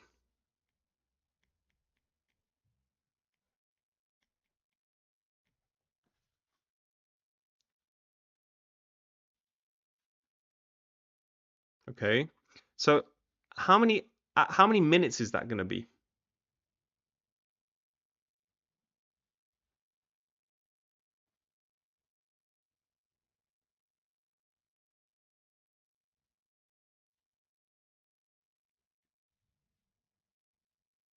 Good. So we start with 1 hour is 60 minutes. Let's see, Adam, if that's what we have. Divide it by 5, that's going to give us 12 minutes. Multiply by 12, 144 minutes. Okay. Or 2 hours and 24 minutes, but OT, careful because it wants the answer in minutes. Nice. By the way, what's this kind of relationship called? We said when the number of bricklayers went up by a factor of 3, the amount of time went down by a factor of 3. What's that called? Milli, because I was trying to scale down to its inverse proportion. Correct. Fawaz, this is in number, but this is direct or inverse proportion.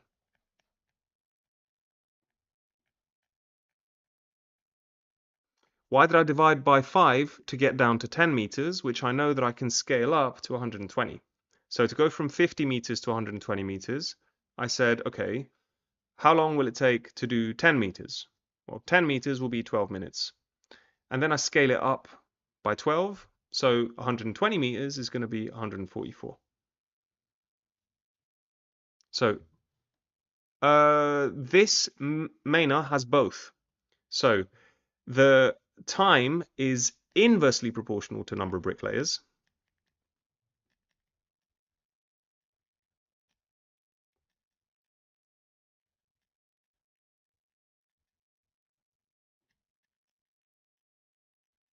To the number of workers, but it's directly proportional to the length of the wall.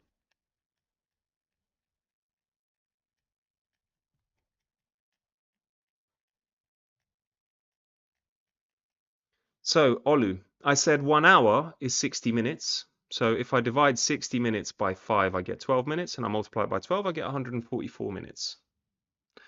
Ready for the next one?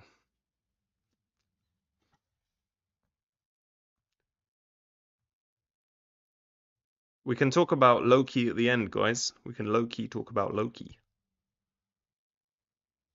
All right. Let's do it. Ha! Okay. Front, side, plan. Loki needs to lock in. Yeah. All right. Oh no. Get it? Right. How do we do this, guys? Front elevation, side elevation, and plan. I see lots of notes. Shine a light. Exactly, Angie. Absolutely. Imagine you're shining a torch. So for the front elevation, you shine a torch from the front. Which sides get lit up? Well, definitely anything facing forward is going to get lit up.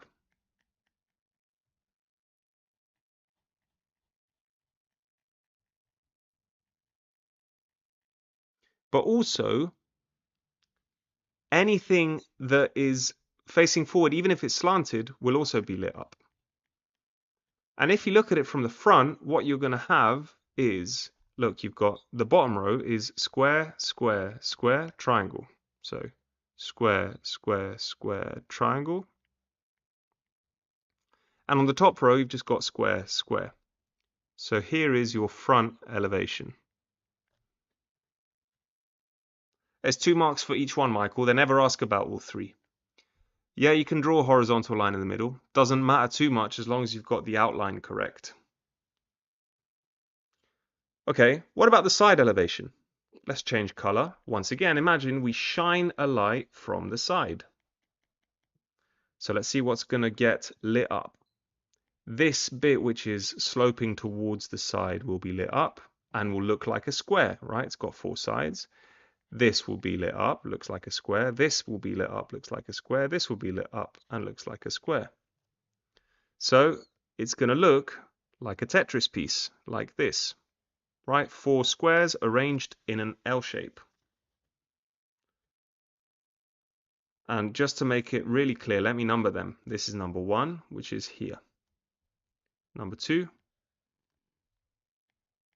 over here. Number 3 is over here. And number 4 is this one at the top. Okay. What about the plan? What does plan mean?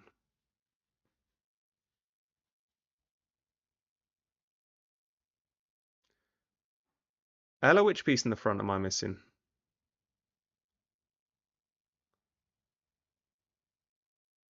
Correct. Plan means the top view. So now we have to imagine we're shining a light from the top.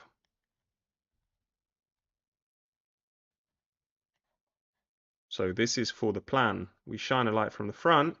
What lines up? Everything facing up will line up.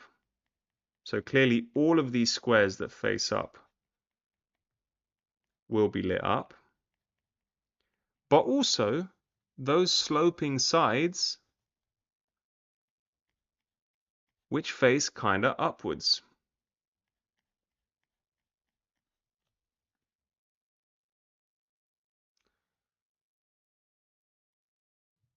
Ah, yes, that triangle. Thank you. I did miss that. There it is. Thank you. See, you guys are better at this than me. Haha.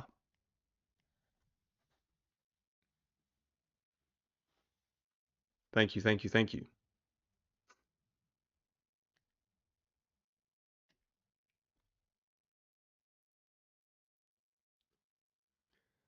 Okay, now let's go for the plan. We had 1, 2, 3 squares at the top. And then 1, 2. So here's my 1, 2. And then 1, 2, 3 in the bottom row. There it is.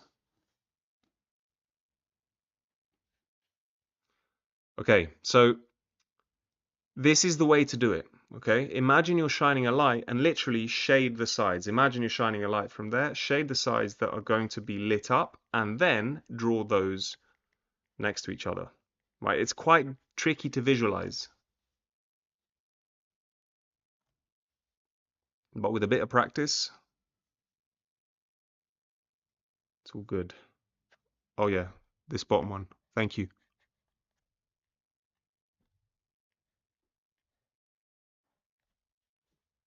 There we go. No, no, no. Do tell me. Do tell me. You absolutely should be telling me. Yeah. Ready for the next one?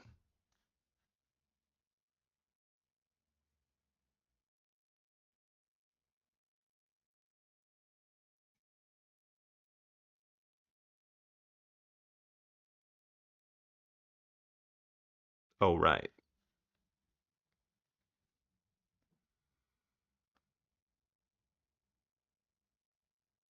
Okay, let's do this. Perpendicular bisector. Do we know how to construct a perpendicular bisector?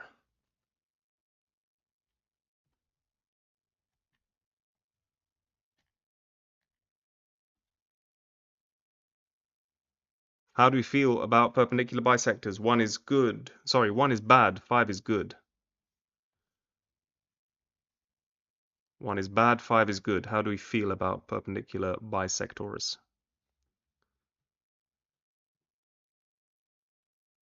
Okay, right. Here's how we do it. First of all, make compass, set compass to more than half of your line.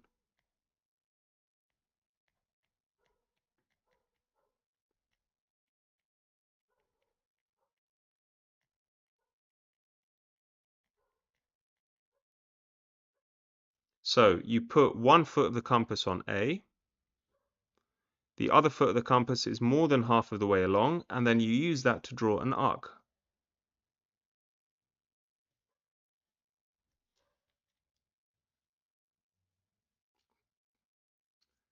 Correct, correct, correct. So in fact, it's probably easier if I actually use PowerPoint's many capabilities. And let's go and insert some shapes. So we want a circle, which is more than, let's see, I don't want any fill. Okay, more than half the size of that line. It's not quite more than half, so make it a bit bigger. Okay, so imagine you've got your circular arc, which you've centered on the end of the line, just like this. Okay, so you take your compass and you go, put it on point A. In fact, let me see if I can, let's try something silly. If I put myself over here, and then I can like, imagine one end of the compass is here, and then, oh, God, no, it's all going the wrong way. Never mind, I tried. So, you put your compass on A, and then you put your compass with exactly the same size on point B, and you draw another arc. So you're going to end up with overlapping arcs a bit like this. Okay.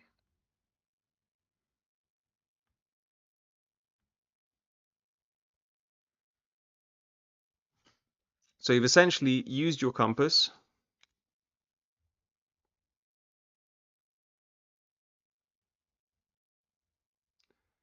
and you've drawn this arc here from point, horrible, sorry, from point B, this arc here from point A, and then what you do is you get a ruler and you join up the points where those arcs cross from here to here, and that is your perpendicular bisector.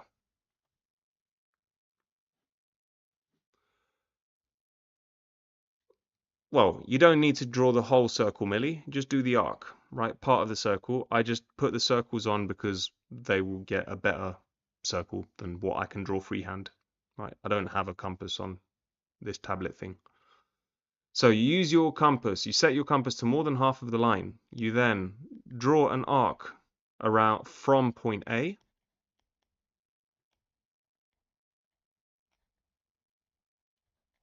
You draw an arc from point B.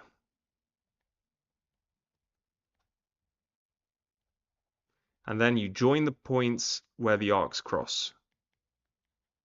Yes, your compass needs to be more than half the line. 2 marks.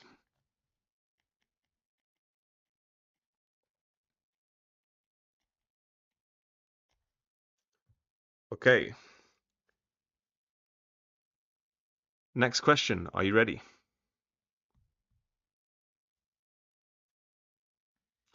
Well, if you know how to do it, Safi, it's just quick. All right, let's go. Work out the value of 3a minus 4 over b squared when a is minus 5 and b is minus 0.85. How do we do this? Sharifa, it's relevant for all exam boards. Shannon, it is still foundation. How do we do this?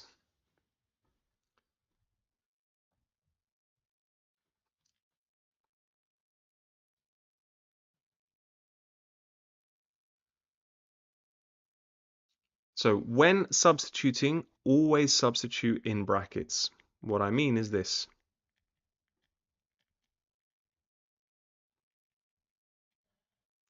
Where I see an A, I'm going to write brackets minus 5. And then where I see a B, I'm going to put brackets minus 0.85 squared. This is going to make sure that you do not make any errors, especially with the minus signs. So I would do this and then just put all of that in my calculator. So here we go. We've got literally write it as I see it. 3 brackets minus 5 minus and then fraction of 4 over minus 0.85 squared, which is 3 significant figures. So Philip, if you put this in your calculator right, you will get the right answer. If you put this in the calculator and get a different answer, then you've put it in wrong. So 20.536. How do I round that to 3 significant figures?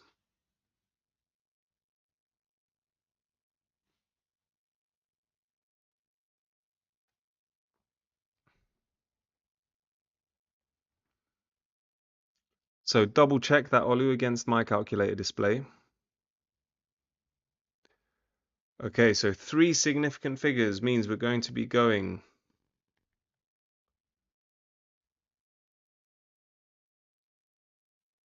Nando's, this isn't a quadratic equation. We're just substituting values into an expression. 1, 2, 3, doop. And so it's minus 20.5. That's all it is. That's literally all we need to do. We just substitute values and work out the answer. That's it. Okay. Ready for the next one?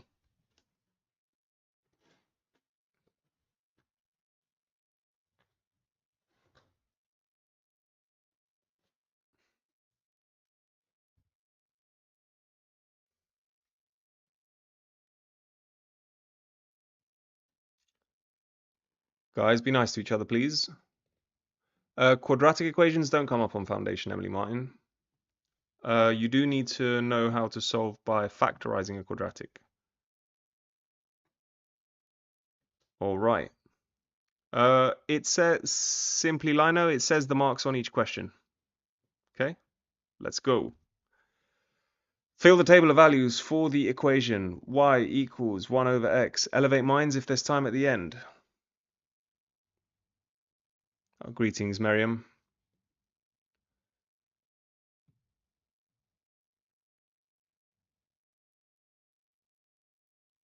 All right, how do we do this? Okay, literally put in values in your calculator. And once again, you want to be very, very careful with minus signs. So I would set up 1 over x, and I'd set up my substitution with brackets like this. So then I'm putting in, first of all, minus 5, minus 0.2.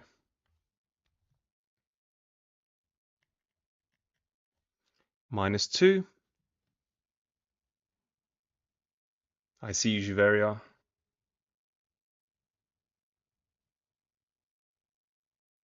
Minus 0.5. Minus 1 is going to be 1 over minus 1 minus 1. Turns out 1 over minus 0.5 is minus 2. 1 over 0.5, 2. 1, 0.5, 0.2. Okay. Sissy, yes, that's the safest way to make sure you don't make any sign errors. Just substitute in brackets. For everything, I'd even do it for the positive ones, right? If I want to go 1 over 0.5, I'm just going to change that minus 2 to a 0.5. Just substituting in brackets is always safer. Now, plot the graph. What's it going to look like? Let's find out. When x is minus 5, y is minus 0.2. If your calculator can do it and you know Zara, by all means, but I'm not going to be talking about that here. Well, let's see KM. Let's actually plot it. Minus 5. What's each small square worth on the no circle theorems elevate minds in Foundation? What's each small square on the y-axis here?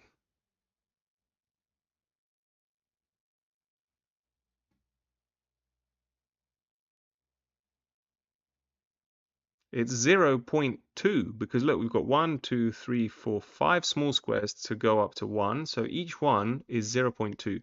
Whenever I've got a graph like this, I always write down what each small square is. So minus 5 minus 0.2. Minus 2 minus 0.5. That's halfway between 0 and minus 1. Minus 1 minus 1. Minus 0.5. That's here with minus 2. And then 0.5, 2, 1, 1, 2, 0.5, and 5, 0.2. Now this does not look like much of a U shape. How do I join this up?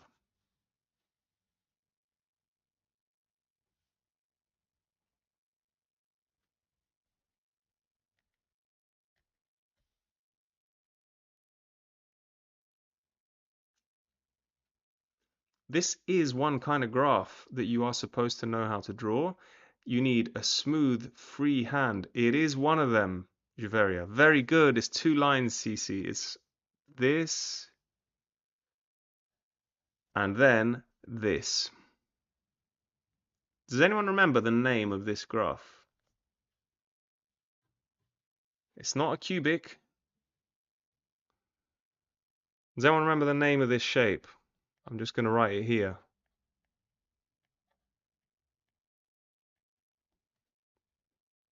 It's a reciprocal. Very good, Safi. This is a reciprocal.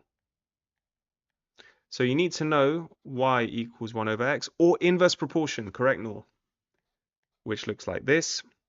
You also need to know quadratic, which is about y equals x squared. That is your U shape. And you need to know cubic, which is like an S shape. So if you have an x squared, it's quadratic.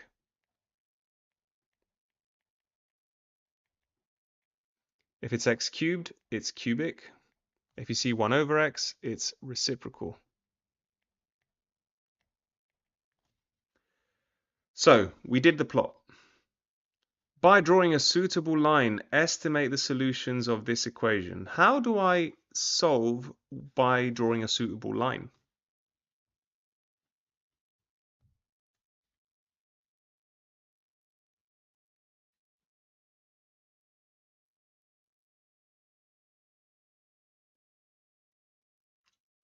Okay, the very pig, that's going to be using algebra. But how do we use the graph? The question is asking to use the graph to do it. You're right, that is going to give you the answer.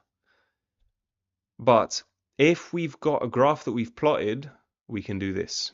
We're saying y is 1 over x and y is 2.5.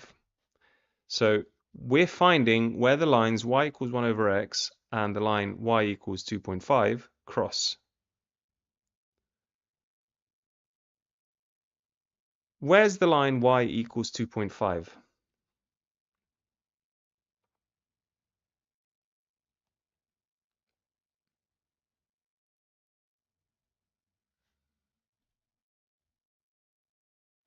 So this line is y equals 1 over x, but where is the line y equals 2.5?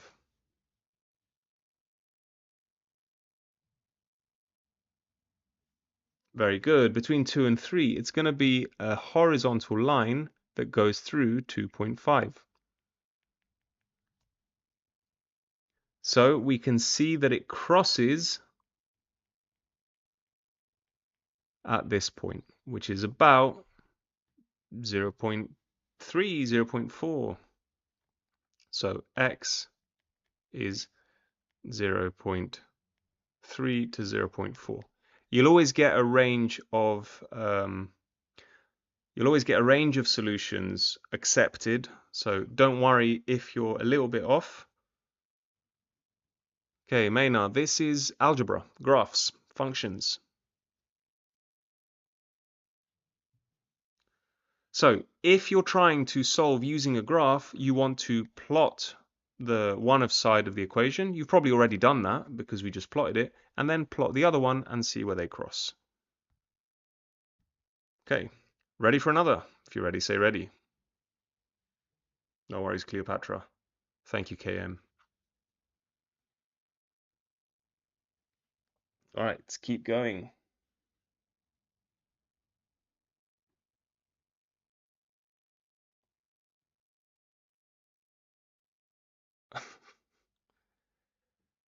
Elevate Minds, there's only 3. We've got about 30 questions. Okay, and then maybe I'll stick around for extra questions. The diagram shows a regular pentagon and a square. Work out the sizes of angles A and B. How do we do this? This is geometry.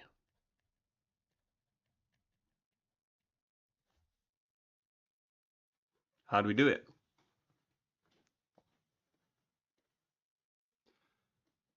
All right, 540 degrees in one pentagon. How do we know? So the total interior angle in a pentagon is?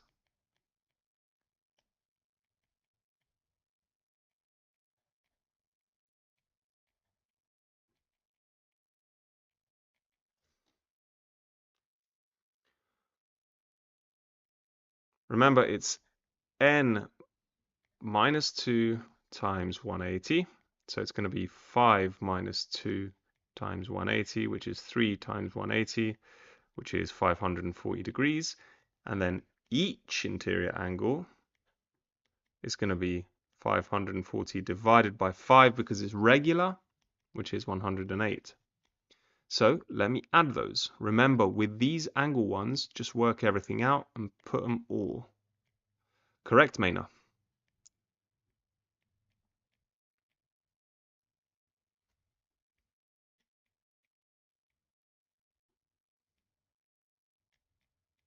So here are my 5 equal angles. Now what? Now what do we do?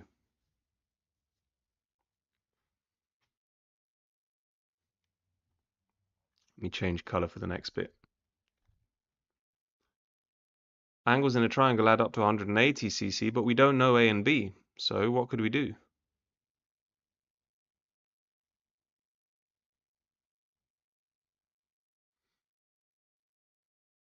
We do the square as well. Very good. Here we go. Square has right angles. How does that help us?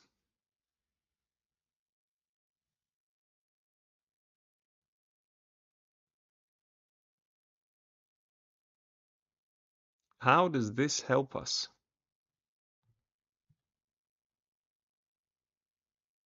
Correct, Karam. I want you to be ready for everything. Look at A, right? We're saying that A plus 90 adds up to 108.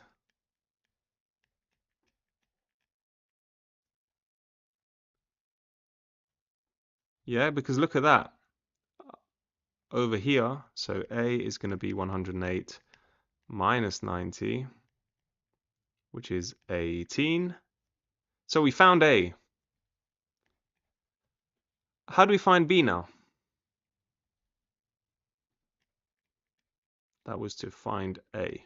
Now, to find B. How did you do that, Boxer?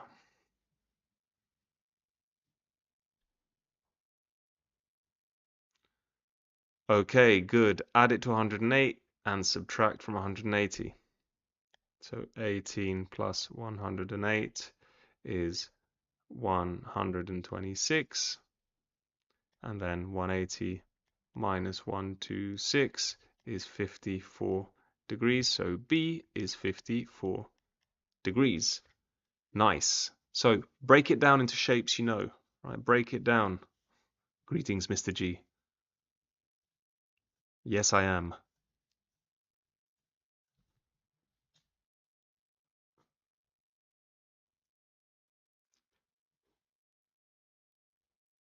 Okay.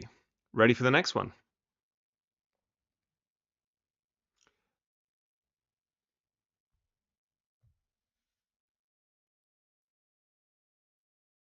Mm-hmm.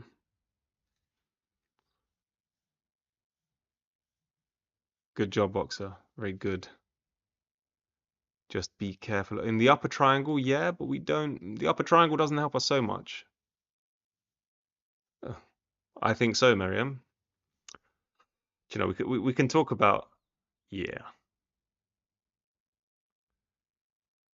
We can talk about what maths is good for at the end, maybe. Okay, there's always some questions like this, just some basic skills that we need to have. So how do we simplify number 1?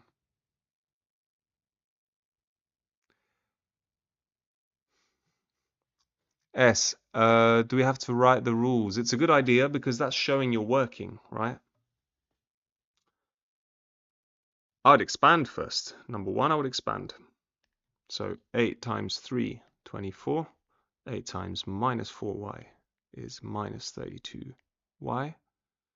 Then minus 2 times 1, minus 2. Minus 2 times minus y. Greetings, Mel. Be very, very careful here. What's minus 2 times minus y?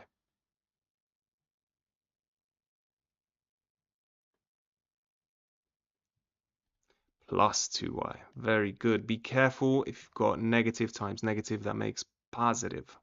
So what we got? We got 24 minus 2, that's 22. Minus 32 plus 2 will be minus 30y. Good job, Donald. All right, next one. Solve 3x over 5 minus 2 equals minus 3. How do we do this?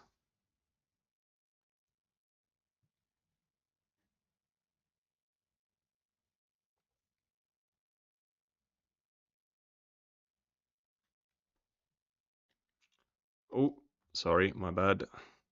Bit of a sneak peek. How are we going to do this, guys? Get rid of the minus 2. Correct. We want to get x on its own. Balance method. Add 2 to both sides. So minus 3 plus 2, we're going to get 3x over 5 equals minus 1. Now what? What do I get rid of next?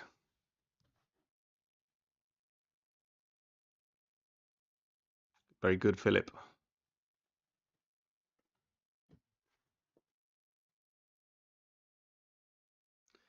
Yeah, what do I do with the 5, Angie? How do I deal with it? It's dividing, so I have to multiply. Correct. So that means multiplying both sides by 5, so 3x is minus 1 times 5 minus 5. And then final step. Very good. Divide by 3, divide by 3. Just be careful, Donald, you don't lose your minus signs on the way. X is going to be minus 5/3. Nice. And part 3, factorize 5t to the 5 minus 25t squared. How do we factorize?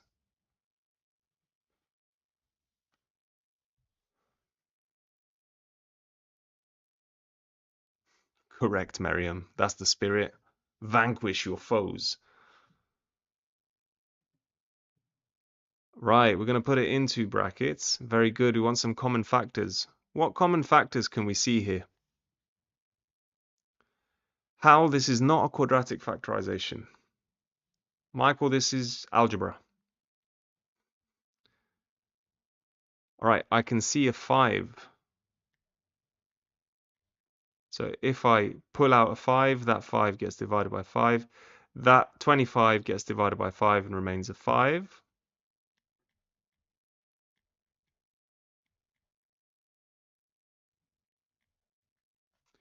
Anything else that we can do here?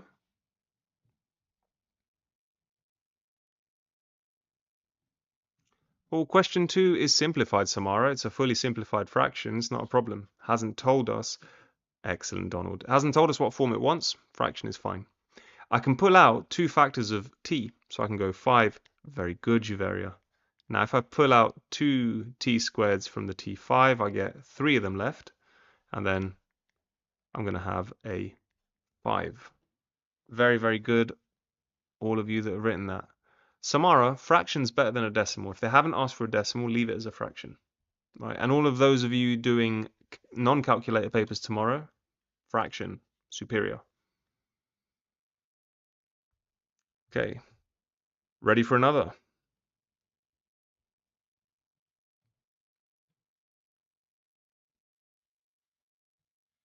Oh, some people do, very pig. Depends on the exam board.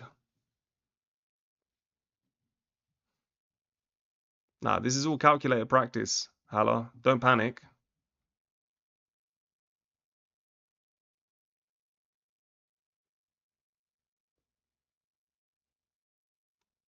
This is everything, Elevate Minds. Maths is maths. Oh, sorry, Safi. Jane is on business in Brazil. He, a man called Jane, never mind.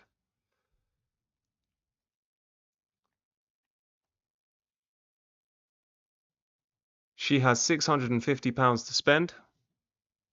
The exchange rate is £1 equals 7.5078 Brazilian real. What's the greatest number of 50 real notes she can get? How do we do this? How do we deal with these exchange things? Because lots of people get them confused.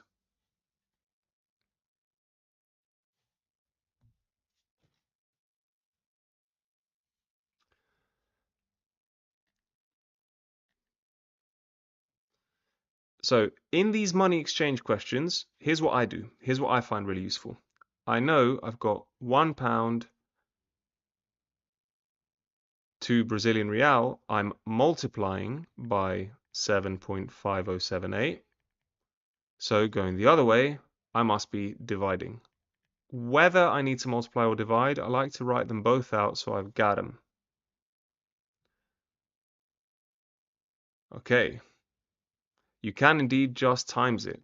So we're going from pounds to real, so we multiply. So it's going to be 650 times 7.5078, which is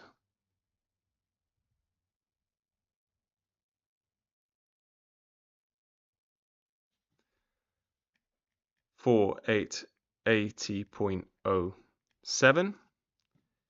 And then what? How do we find the number of 50 real notes?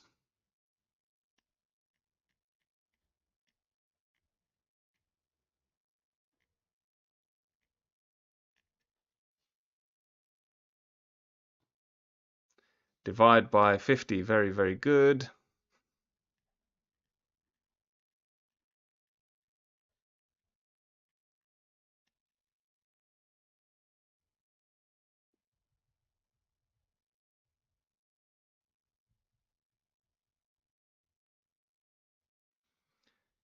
Gives me 97.6. So, which way do I round it?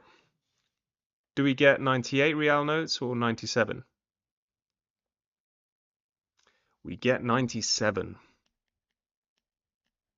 So we get 97 notes and change. Because that 0.6 is not going to be an extra note. That 0.6 is going to be in smaller things. Okay? I mean, you don't need to write the and change, but we don't have enough for a 98th one. Absolutely correct, OT.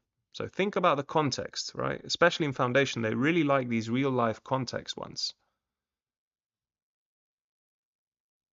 All right, ready for the next one?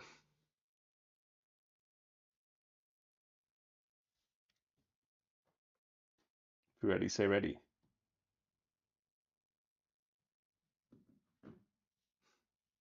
Maybe very pig. Very good, very good. All right. The diagram shows a triangle not drawn to scale. Use a ruler and compasses to construct an accurate drawing. So, how do we do this?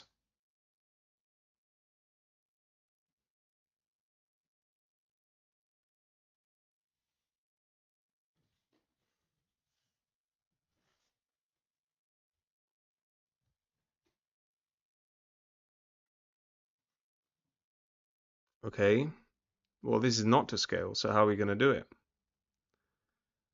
You do need a compass. Draw a line of 7 centimeters. So, number 1, draw 7 centimeters with ruler. No protractor because we do not have an angle. So, there we go, 7 centimeters. That's step 1. Step 2, what do we then do?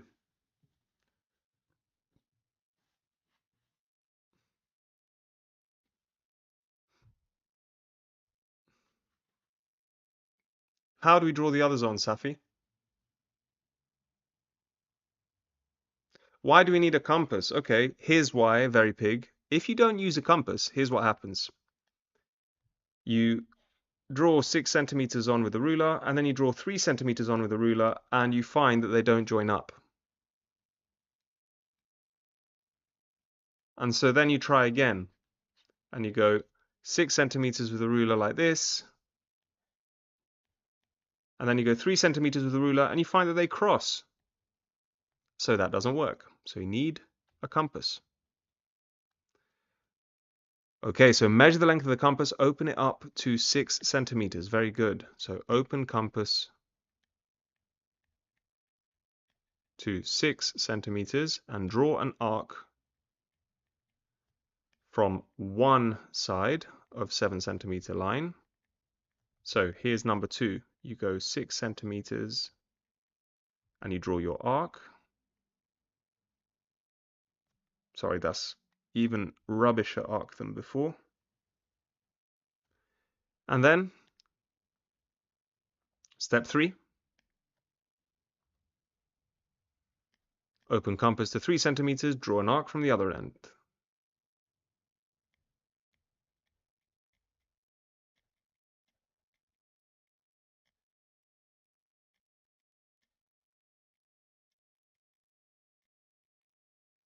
Exactly. So from here, we go 3 centimeters, draw an arc, and then you join up the ends of the line with that intersection point, obviously with straight lines.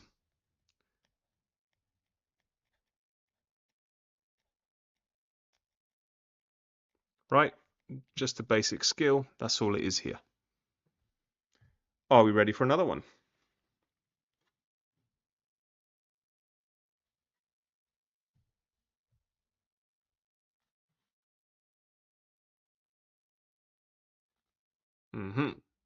That is indeed scalene. Well done, Juveria. It's the name of this type of triangle. Ready to rumble. Let's go. I slept 7¼ hours, waking up at 6:05. What time did I go to bed, assuming uninterrupted sleep?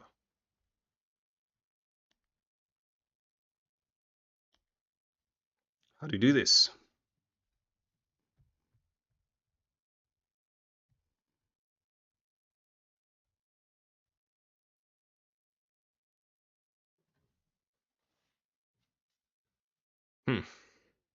Ideas?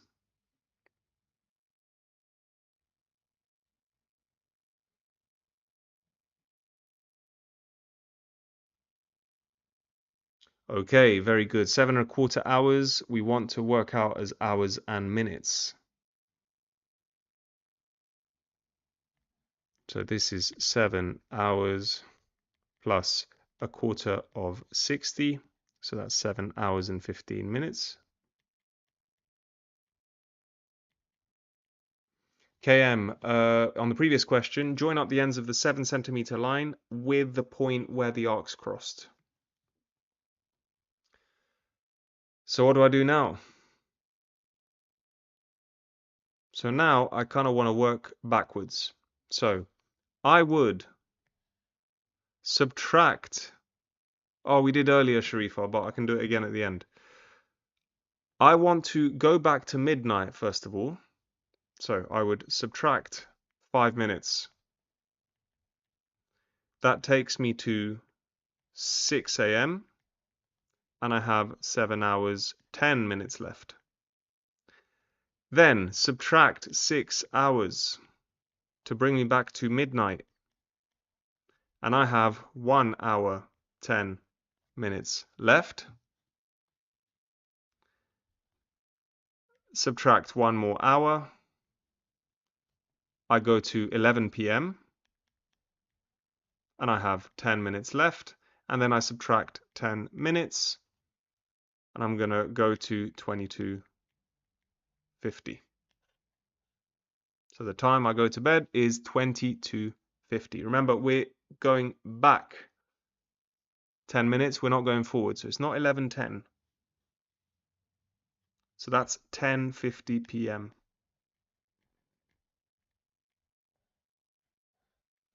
So these time ones, you just want to work step by step. Okay? Break it down into bits. Don't try and do it all at once because time is a little bit weird because it's not decimal. There's not 100 minutes in an hour. So we can't just start adding things willy-nilly, as they say.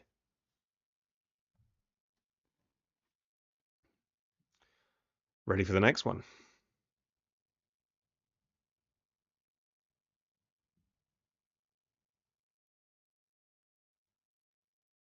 What Rishol is saying. Yeah, to be honest, I don't know how to do this on a calculator. I prefer to know how to do it in myself, like this. But if you want to find out how to do it on a calculator, if you really don't trust yourselves, I'm sure there's loads of videos on YouTube. This is the way I would do it. I would break it down, I would take it back to midnight, and then do it in stages like that. All right, let's keep going. Question 27. The picture shows a die and a four-sided spinner. The die is rolled, then the spinner is spun. Complete the tree diagram. How do we do it?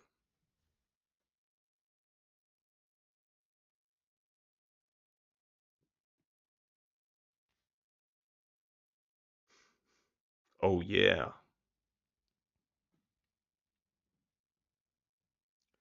So what's the probability of getting a 5 or a 6 on a dice? Sorry, on a die. If there's only one of it. Right, there are 6 outcomes and it's 2 of them. So that's 2 out of 6. Because it's 5 or 6. Remember, with probability, or means plus and means times. So the other one must be 4 out of 6. Very good. So then the spinner shows a prime number. What's the probability of the spinner showing a prime number?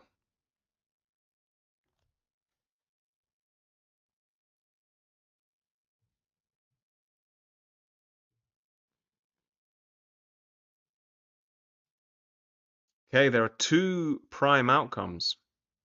Out of how many?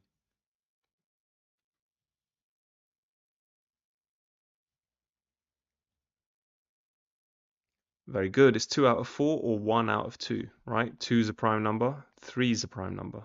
1 is not a prime number, 4 is not a prime number. So it's 2 out of 4, and therefore not prime number is also 2 out of 4. Prime number, 2 out of 4, not prime number, 2 out of 4. S, the 6 came because a die has 6 sides. That's something that you're just supposed to know.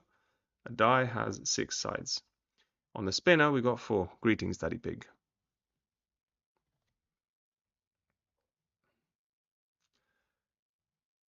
That would be fine, but it's a good idea to simplify your probabilities. 2/6, what does that simplify to?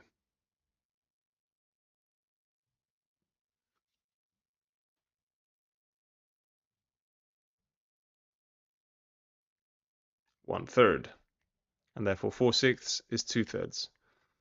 What's 2/4?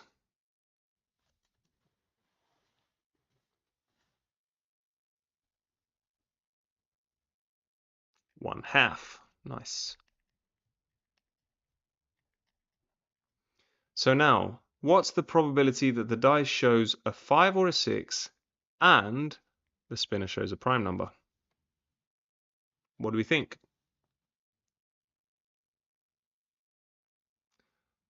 Ah, but Prof. Ray Sachara, there's no 5 on the spinner. It's the spinner showing a prime number. Hi, Omar. Good to see you. All good, Nick. You multiply them, indeed. We've got probability of 5 or 6, which is a third. And means times 1/2. So 1/3 times a half. How do I multiply fractions, guys?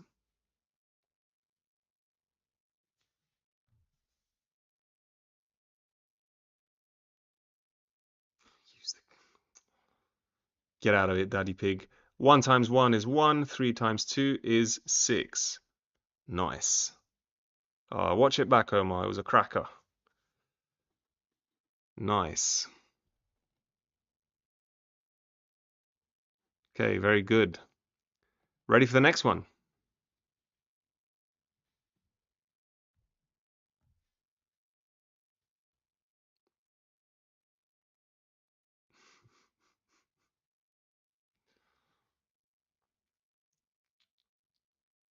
All right, let's go. A sequence has the rule to find each term, multiply the previous 2 terms together. The first 3 terms of the sequence are 1, 2, 2. Find the 6th term of the sequence. How do we do it? All right, guys, if you need a break, take a break. You can always just pause and keep watching. You'll be a bit behind. That's okay. But can I ask you to lock in, please? Focus on the math. I would literally find them. So 1, 2, 2. To find each term, multiply the previous two. So 2 times 2, 4. 2 times 4, 8. 4 times 8, 32.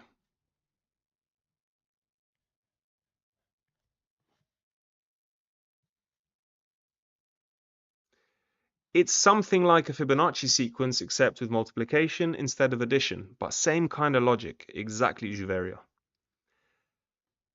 Why 32? Because Shannon Lake, for each one we're multiplying. So 1 times 2 makes 2. 2 times 2 makes 4. Then 2 times 4 makes 8. 4 times 8 makes 32. Is 64 a term of the sequence? Right, just go to the next one. The next one would be 8 times 32, which is actually 256. No, because next term is 256, and terms keep getting bigger.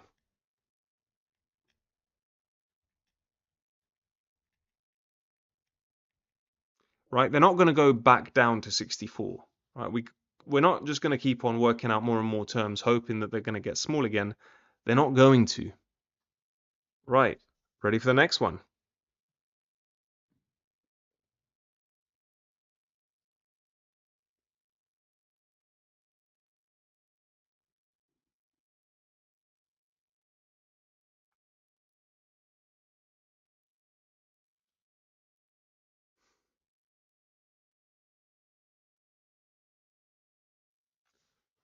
All right. Let's go, let's go, let's go. Question 29. The shape shown is made from two right angles. Find the length of the base. How are we going to do this, guys? What are we thinking here? Okay, it's going to be a bit of trigonometry. So what do we do? What do we do?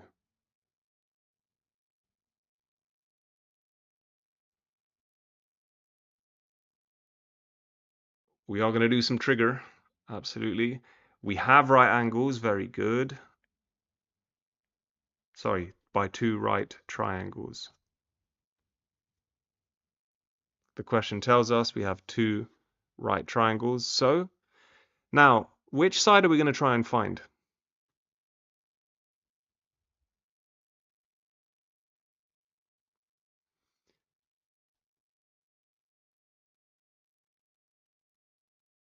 Separate the triangles. Thank you. So let's separate the triangles. Okay. When you have these compound angle questions, merely because we don't have enough sides to do Pythagoras. We've got 42 degrees here. We've got 14 centimeters. And then over here, we've got 58 centimeters and x. Now, we can do Pythagoras on the second triangle. Let's call this triangle A, triangle B. Correct, Millie, but the whole triangle is not right angled. So let's do the small one first. Guys, I'm going to ask you to lock in, and guys joining us who are in year 12, please help keep the peace. Do not distract the children. Thank you. All right. When we have these triangles stuck together, you want to go for the common side. Okay, that is very, very important, because if you find this common side, Daddy Pig, I'm being serious.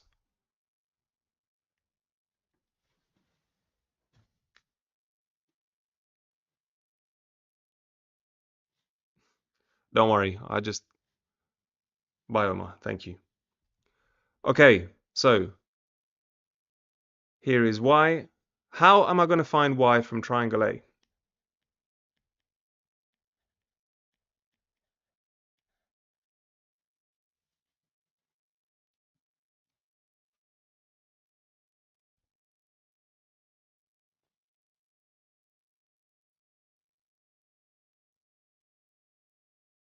Okay, so this one's going to be so ka toa. Let's label the sides. Y is the adjacent. 14 is the hypotenuse, so we're going to use cosine. So cosine 42 is equal to adjacent over hypotenuse. Cosine 42 is equal to y over 14. So what's y going to be?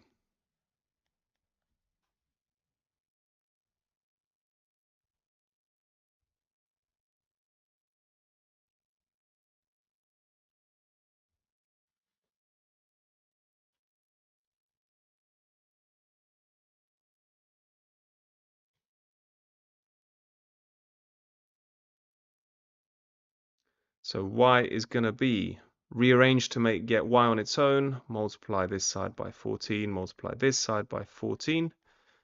14 times cosine 42, which you'll find is 10.4. So y we can replace with 10.4, which is then the same as y on the other side, 10.4 here.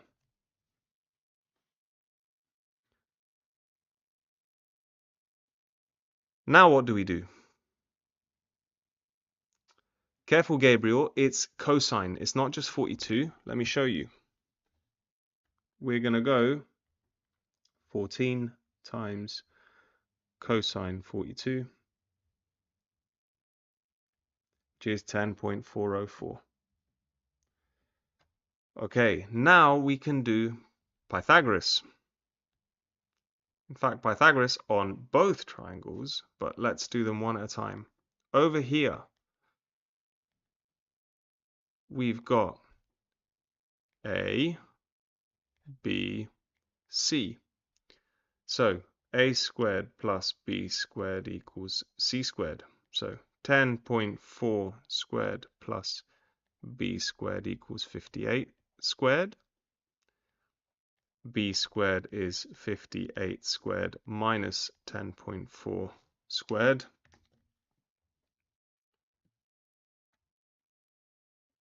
So my 10.4 is the answer here, right? So 58 squared minus answer squared.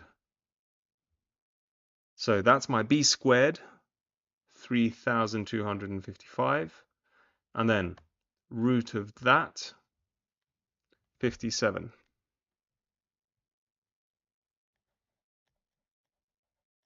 Very good. However, how am I going to find the length of the base now? That's not quite the whole base. That's just up to the red line. So what do we still need to do? Glad you like it, Juveria.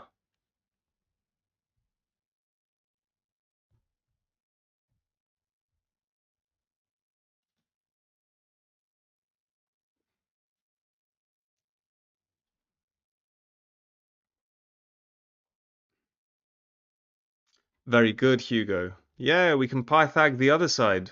Or we can trig the other side. Right? Let me call this side. Let's do trigonometry. Let's mix it up.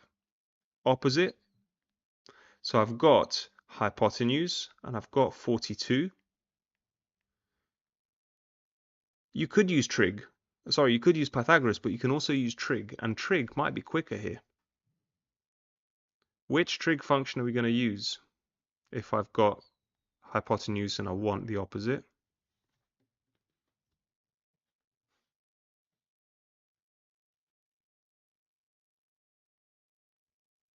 We're going to use sine, so, S-O-H. You could also use Pythagoras, you will get exactly the same answer. So sine 42 equals O over 14. So O is going to be 14 times sine 42, which is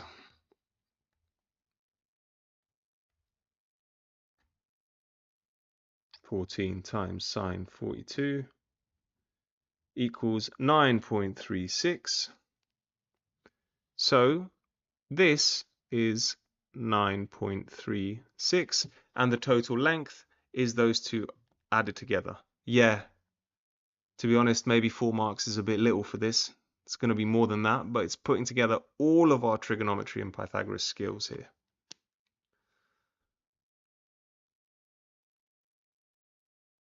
Yes, so let me repeat what we did. First thing I did, I split this triangle in two because it's made from two right-angled triangles. Then I separate them and consider them separately. So I look at the small one first, A, and I look at the big one, B. Now for triangle A, if I'm going to do anything with the big one, I need this common side. Right? If you have a shape like this, you're going to look at the common side, which is where they're stuck together.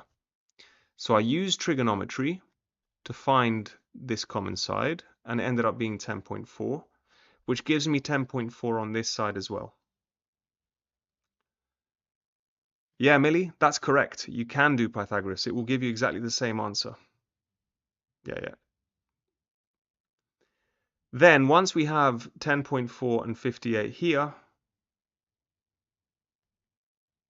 then we can use Pythagoras to get this base, which was 57.06.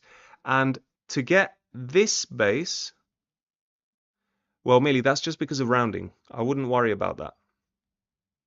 Okay, it's the right technique. So you can use Pythagoras or you can use trigonometry.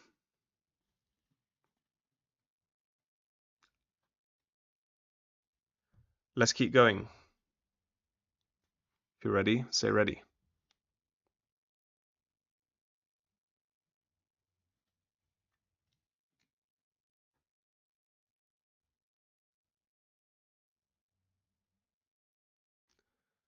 All right. Congratulations, all of you that have hung in this long. Correct, KM. Yes, you would, Millie.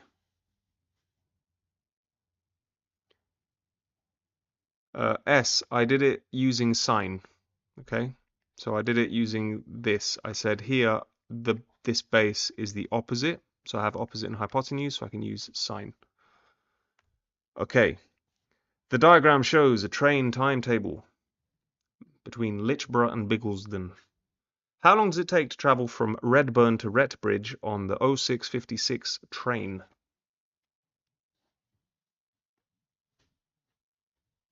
How do we do this?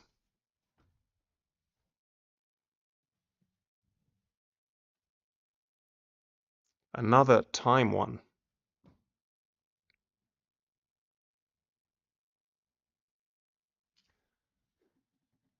Well, it's good time practice even if it doesn't, D.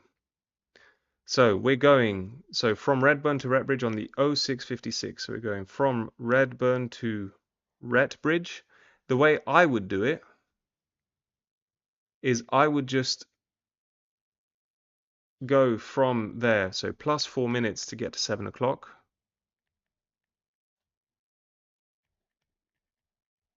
And then plus 33 minutes to get to 0733, which means that that is plus 37 minutes. So I always do it in sections. I wouldn't do 733 minus 656 because that is assuming decimals. You need to think about the fact that hours are 60 minutes, not 100. Next, Larry is running late for work. He gets to Lichborough at 0650. What's the earliest he can arrive at Great Galton?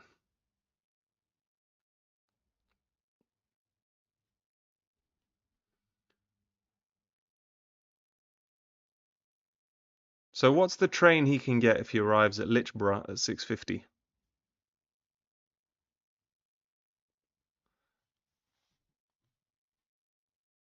Very, very good. He's gonna get the 0650 is here.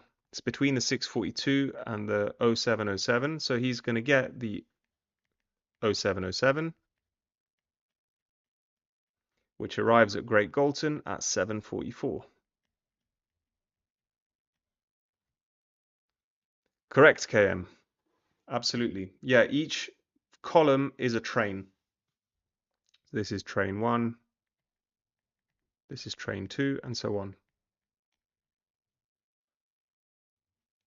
Okay, number 3.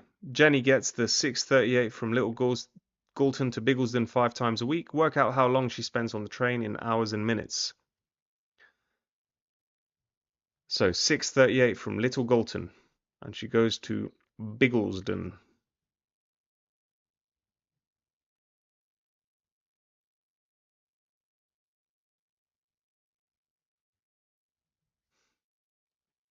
Stay with me, stay with me. So to get to 7 o'clock, we're going to add, so 2 minutes to get to 6:40, so plus 22 minutes to 7 o'clock, and then plus 19 to get to 0719, which means 22 plus 19, that's 41 minutes each time. So 5 times a week, total time will be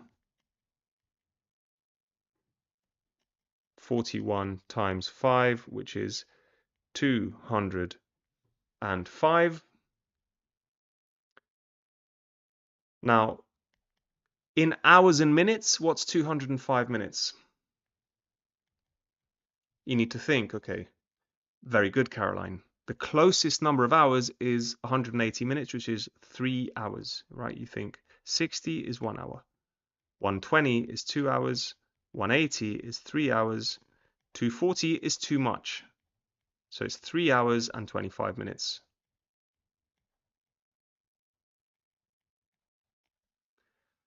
Okay. Vikram needs to be at his friend's house in Retbridge before 8 o'clock. So that means Vikram lives 10 minutes from Lichborough station. His friend lives a 20-minute walk from Retbridge. So that means that's too late. That's too late. 7:33 is the one he's aiming for because he needs 20 minutes. That means from Lichborough, he needs to get on the 6:42 train.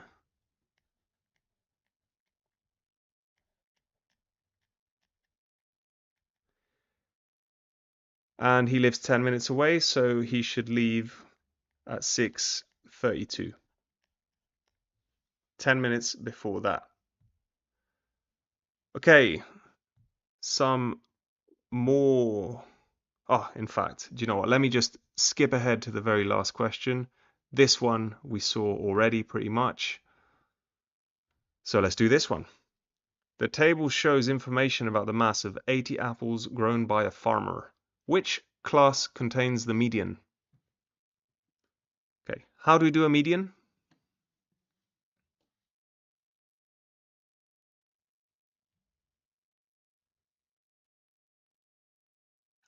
Okay, the middle number. How do we know which one is the middle number?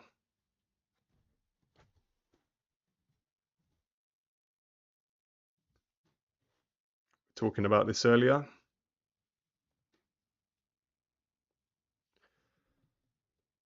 No, that's to find the mean, to find the midpoints and stuff. Later, Rishol. We've got 80 apples. Very good, Hafsa. It's going to be n plus 1 over 2. So middle value is 80 plus 1 over 2, which is the 40.5th. So then, exactly,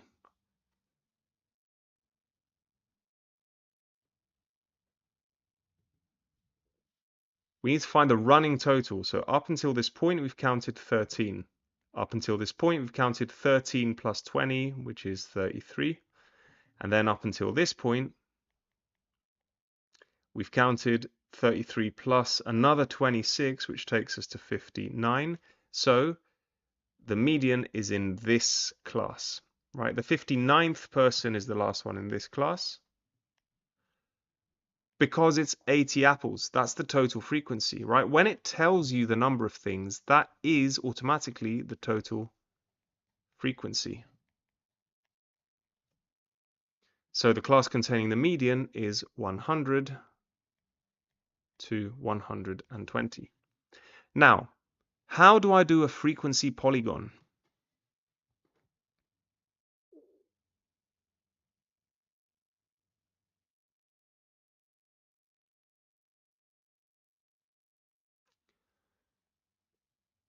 D, why does it say class contains the median? Okay, so to draw a frequency polygon, very good. We plot the midpoint and the frequency.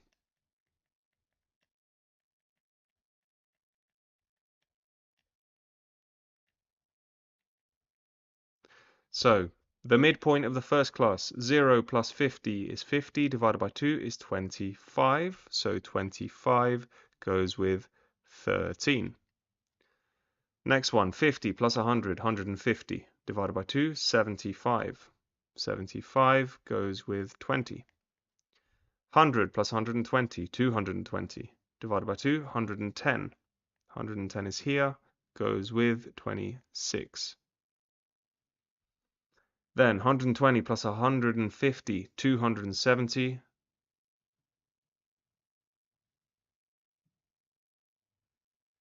So that's going to be 135, goes with 11. 135 goes with 11.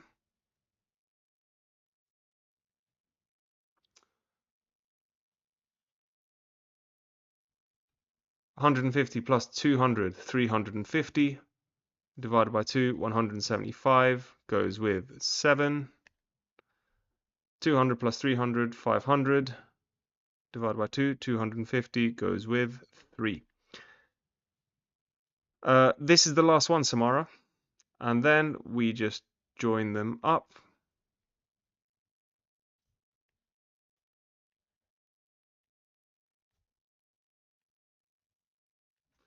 Okay. All right, guys. I've gone 1 minute over. I do not want to keep you any longer. I will just say all the best of luck tomorrow in your exams. Yeah, JJ, I'll do them in a second. It is a polygon because it's a bunch of straight lines. But check your email, leave me a review if you found this helpful. Let me know how the exam went. All the best. Last question that I didn't do. If you want to go, by all means go. Otherwise, I'm going to go through this. Thank you, KM. All the best of luck. Yeah, I'll go back through. Thank you, Millie. Hafsa, I'll go back through simultaneous equations. Take care. All right, expand 5 times 3, 15. 5 times minus 2y. Thank you, Ashara. Solve. Okay, so first of all, add 1 to both sides. All right, all the best of luck, everyone. Then multiply by 3. Beat Itch? No, I don't. I think I've got a distant cousin that played basketball, but that's it. Divide by 4, x is going to be 6. And then factorize. I can definitely pull out a t. And I can pull out a factor of 2, so the 4 becomes a 2t squared, the 6 becomes a 3. Okay. All right. Simultaneous equations. I had one question. I'll do a quick simultaneous equation, and then we'll leave it there. Huh? Nice one, Juveria. All right. All the best, all the best. Please leave me a review if you found it helpful. A question like question 8. Oh, you check your email, CC. Bye, JJ. Bye, guys. Question 8. Let's see. Oh, yeah, totally. Thank you, Mavis. Bye, guys. Okay, do you know what? I'm just going to go through the simultaneous equations we had before. I'll quickly go through them one more time.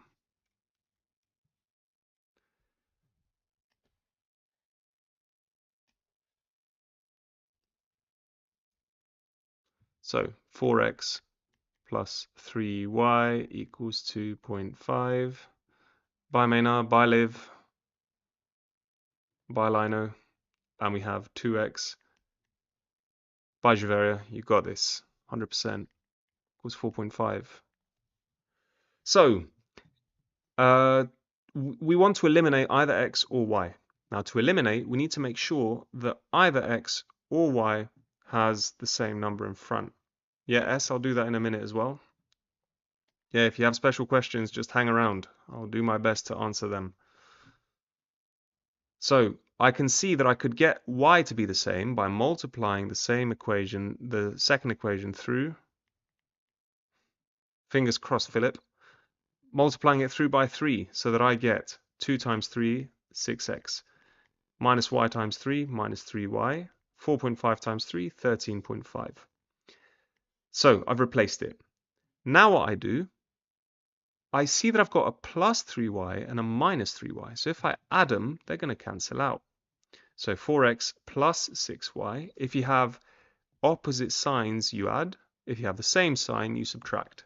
I always prefer to add because it's easier not to make mistakes. 4x plus 6x, 10x. 2.5 plus 13.5 is going to be 16. So that gives me x is 16 over 10. Ella Luna, I did. Yep. Rewind a little bit, you'll see it. So 16 divided by 10 is 1.6. Once you know what x is, bye CC, all the best. Now let me show you, Olu, since you're asking about subtracting. Here's what happens if you subtract. 4x plus 3y equals 2.5, and we said we had 6x minus 3y equals 13.5. Now if I subtract,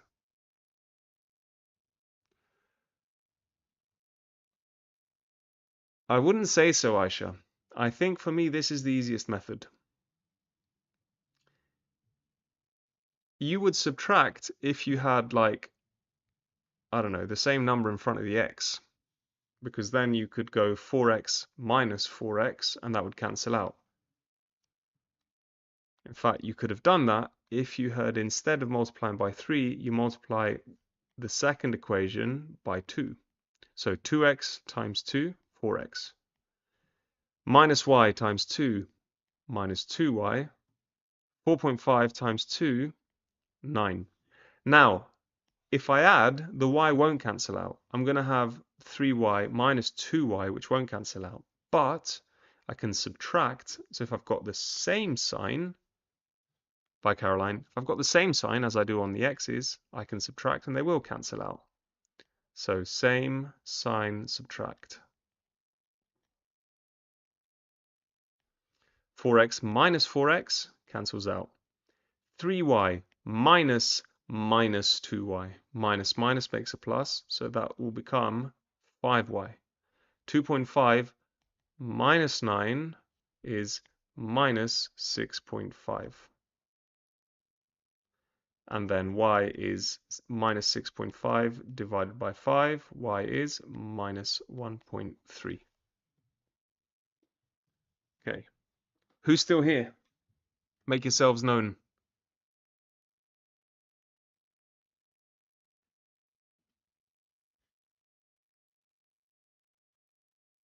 Ah, greetings. Any more requests?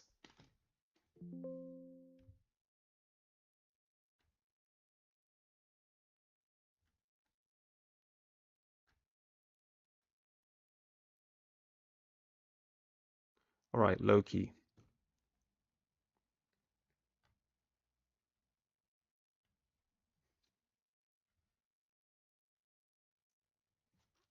Here's a low-key question. Okay, so psyche error intervals, yeah, hang on. Let me just make a note. Got low-key error intervals graphs. Yeah, there'll be another one for paper 3 in a week's time, exactly the same time.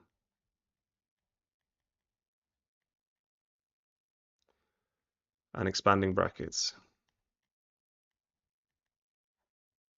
Okay, so Loki first. Yeah, that'll be me, KM. Paper 3, that'll be me in a week. And a lot of things that maybe weren't here are going to be there next week. So Loki, for example,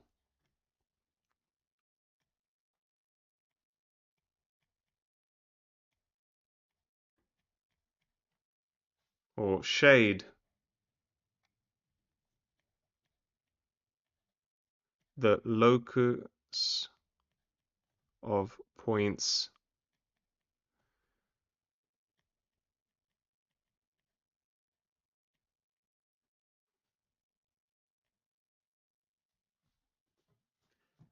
satisfying.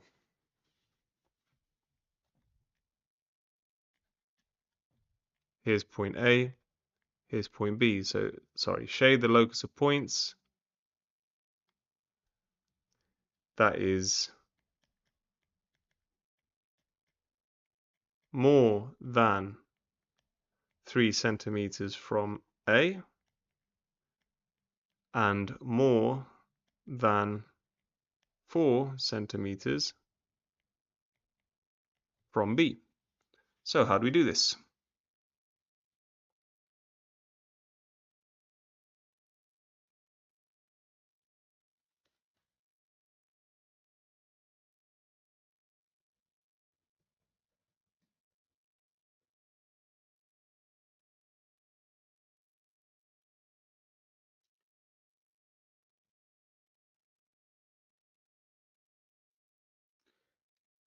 Okay. So if we're more than 3 centimeters from A, then imagine you just take your compass and you do an arc that's 3 centimeters from A. Because anything that's less than that is less than 3 centimeters from A. So you shade everything on the outside. You do the same for B. More than 4 centimeters from B means you set your compass to 4 centimeters. And if you've got to be more than 3 centimeters from A and more than 4 centimeters from B, it's going to be this shaded region here. Okay? So the locus of points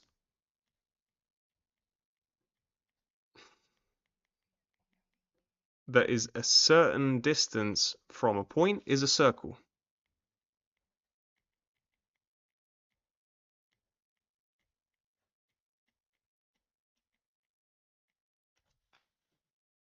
Okay? That's it. So you can base locus questions on circles. With one exception, the locus of points that's equidistant. What does equidistant mean?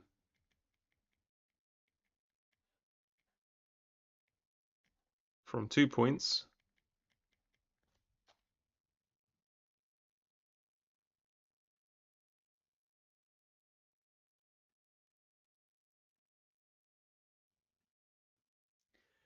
Equally distant, exactly same distance, is just the perpendicular bisector. In other words, it's just the line that goes exactly halfway between them, like this. This is the locus of equidistant point.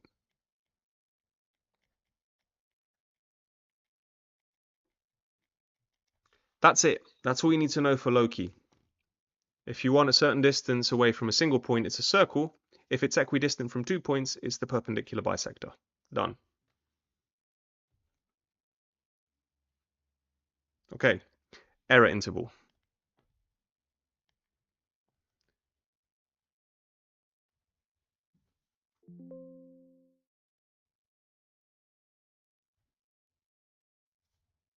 Ooh, that's not what I wanted to do.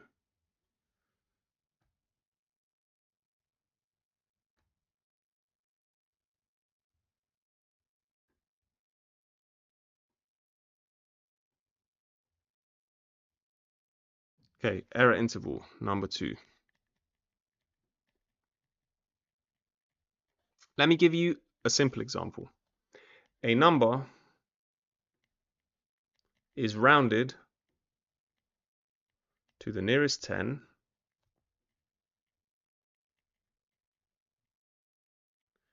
and gives 60.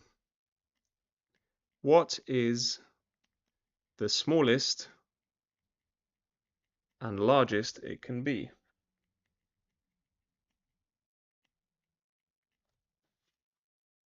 What do you think, guys?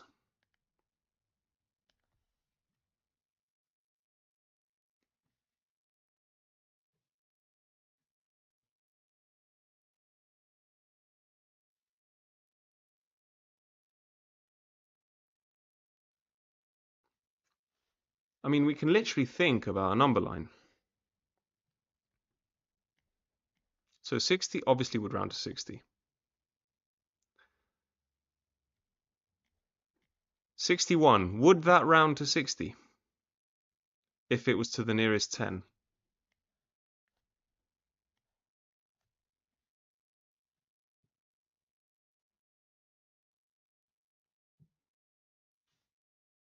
Yeah, it would.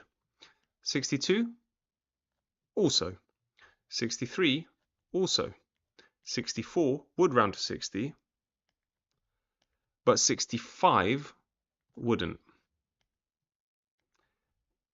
64.9 would round to 60. Even 64.9999999 would round to 60.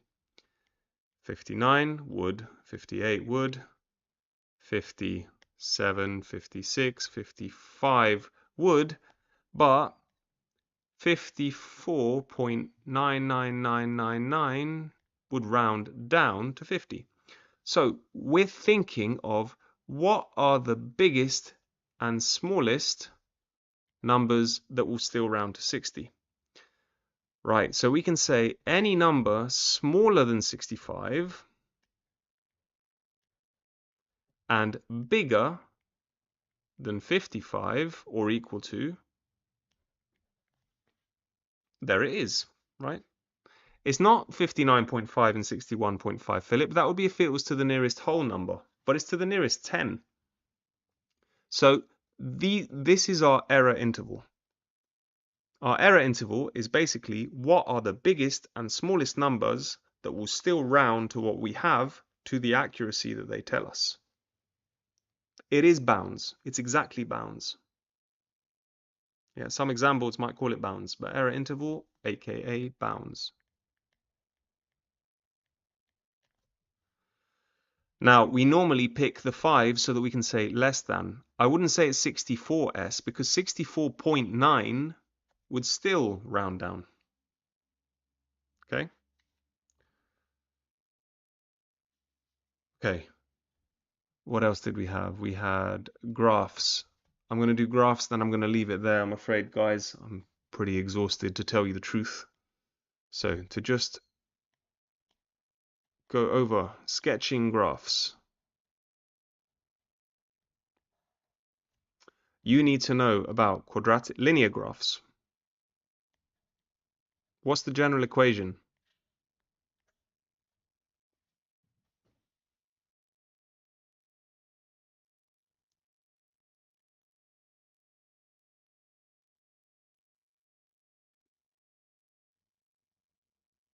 Good. Linear graphs, y equals mx plus c. M is the gradient, c is the intercept. They look like a straight line. You also need to know about quadratic graphs. They look like y equals x squared plus some number times x plus c. And they'll be curved, exactly. They'll be like a U shape, or they might be like an upside down U, but they'll generally look like this. Now, the points where they cross the axis are called the roots, and the points where they cross the y-axis is still called the y-intercept. If you're trying to solve a certain value where your quadratic is equal to something, you would just draw that line and find where that line, for example, if you're saying, I don't know, your x squared plus 3x minus 5 is equal to 8. You then just draw a line at 8 and see where it crosses. You need to know about quadratics then. You also need to know, just recognize the shape of cubic graphs, which have something like an x cubed term, and they have this kind of S shape. Exactly. And finally, reciprocal graphs, which have something like y equals 1 over x. You'll see x in the denominator. That's very characteristic of reciprocal. As you say S, that's going to be like two C shapes, something like that. So if you end up with a reciprocal and you're plotting points and you see this, do not, and I've seen this before, do not do this. This is wrong. This is not how you join them up. You need to make sure that those two C shapes go off to infinity. Depends on what calculator you have. But yes, S, if you're doing a table of values, just put them in a calculator and substitute in brackets. All right, kids, Dario out. Make sure you get some rest. Yeah, don't be studying all night. Go and get a good night's sleep. Thank you, Mavis.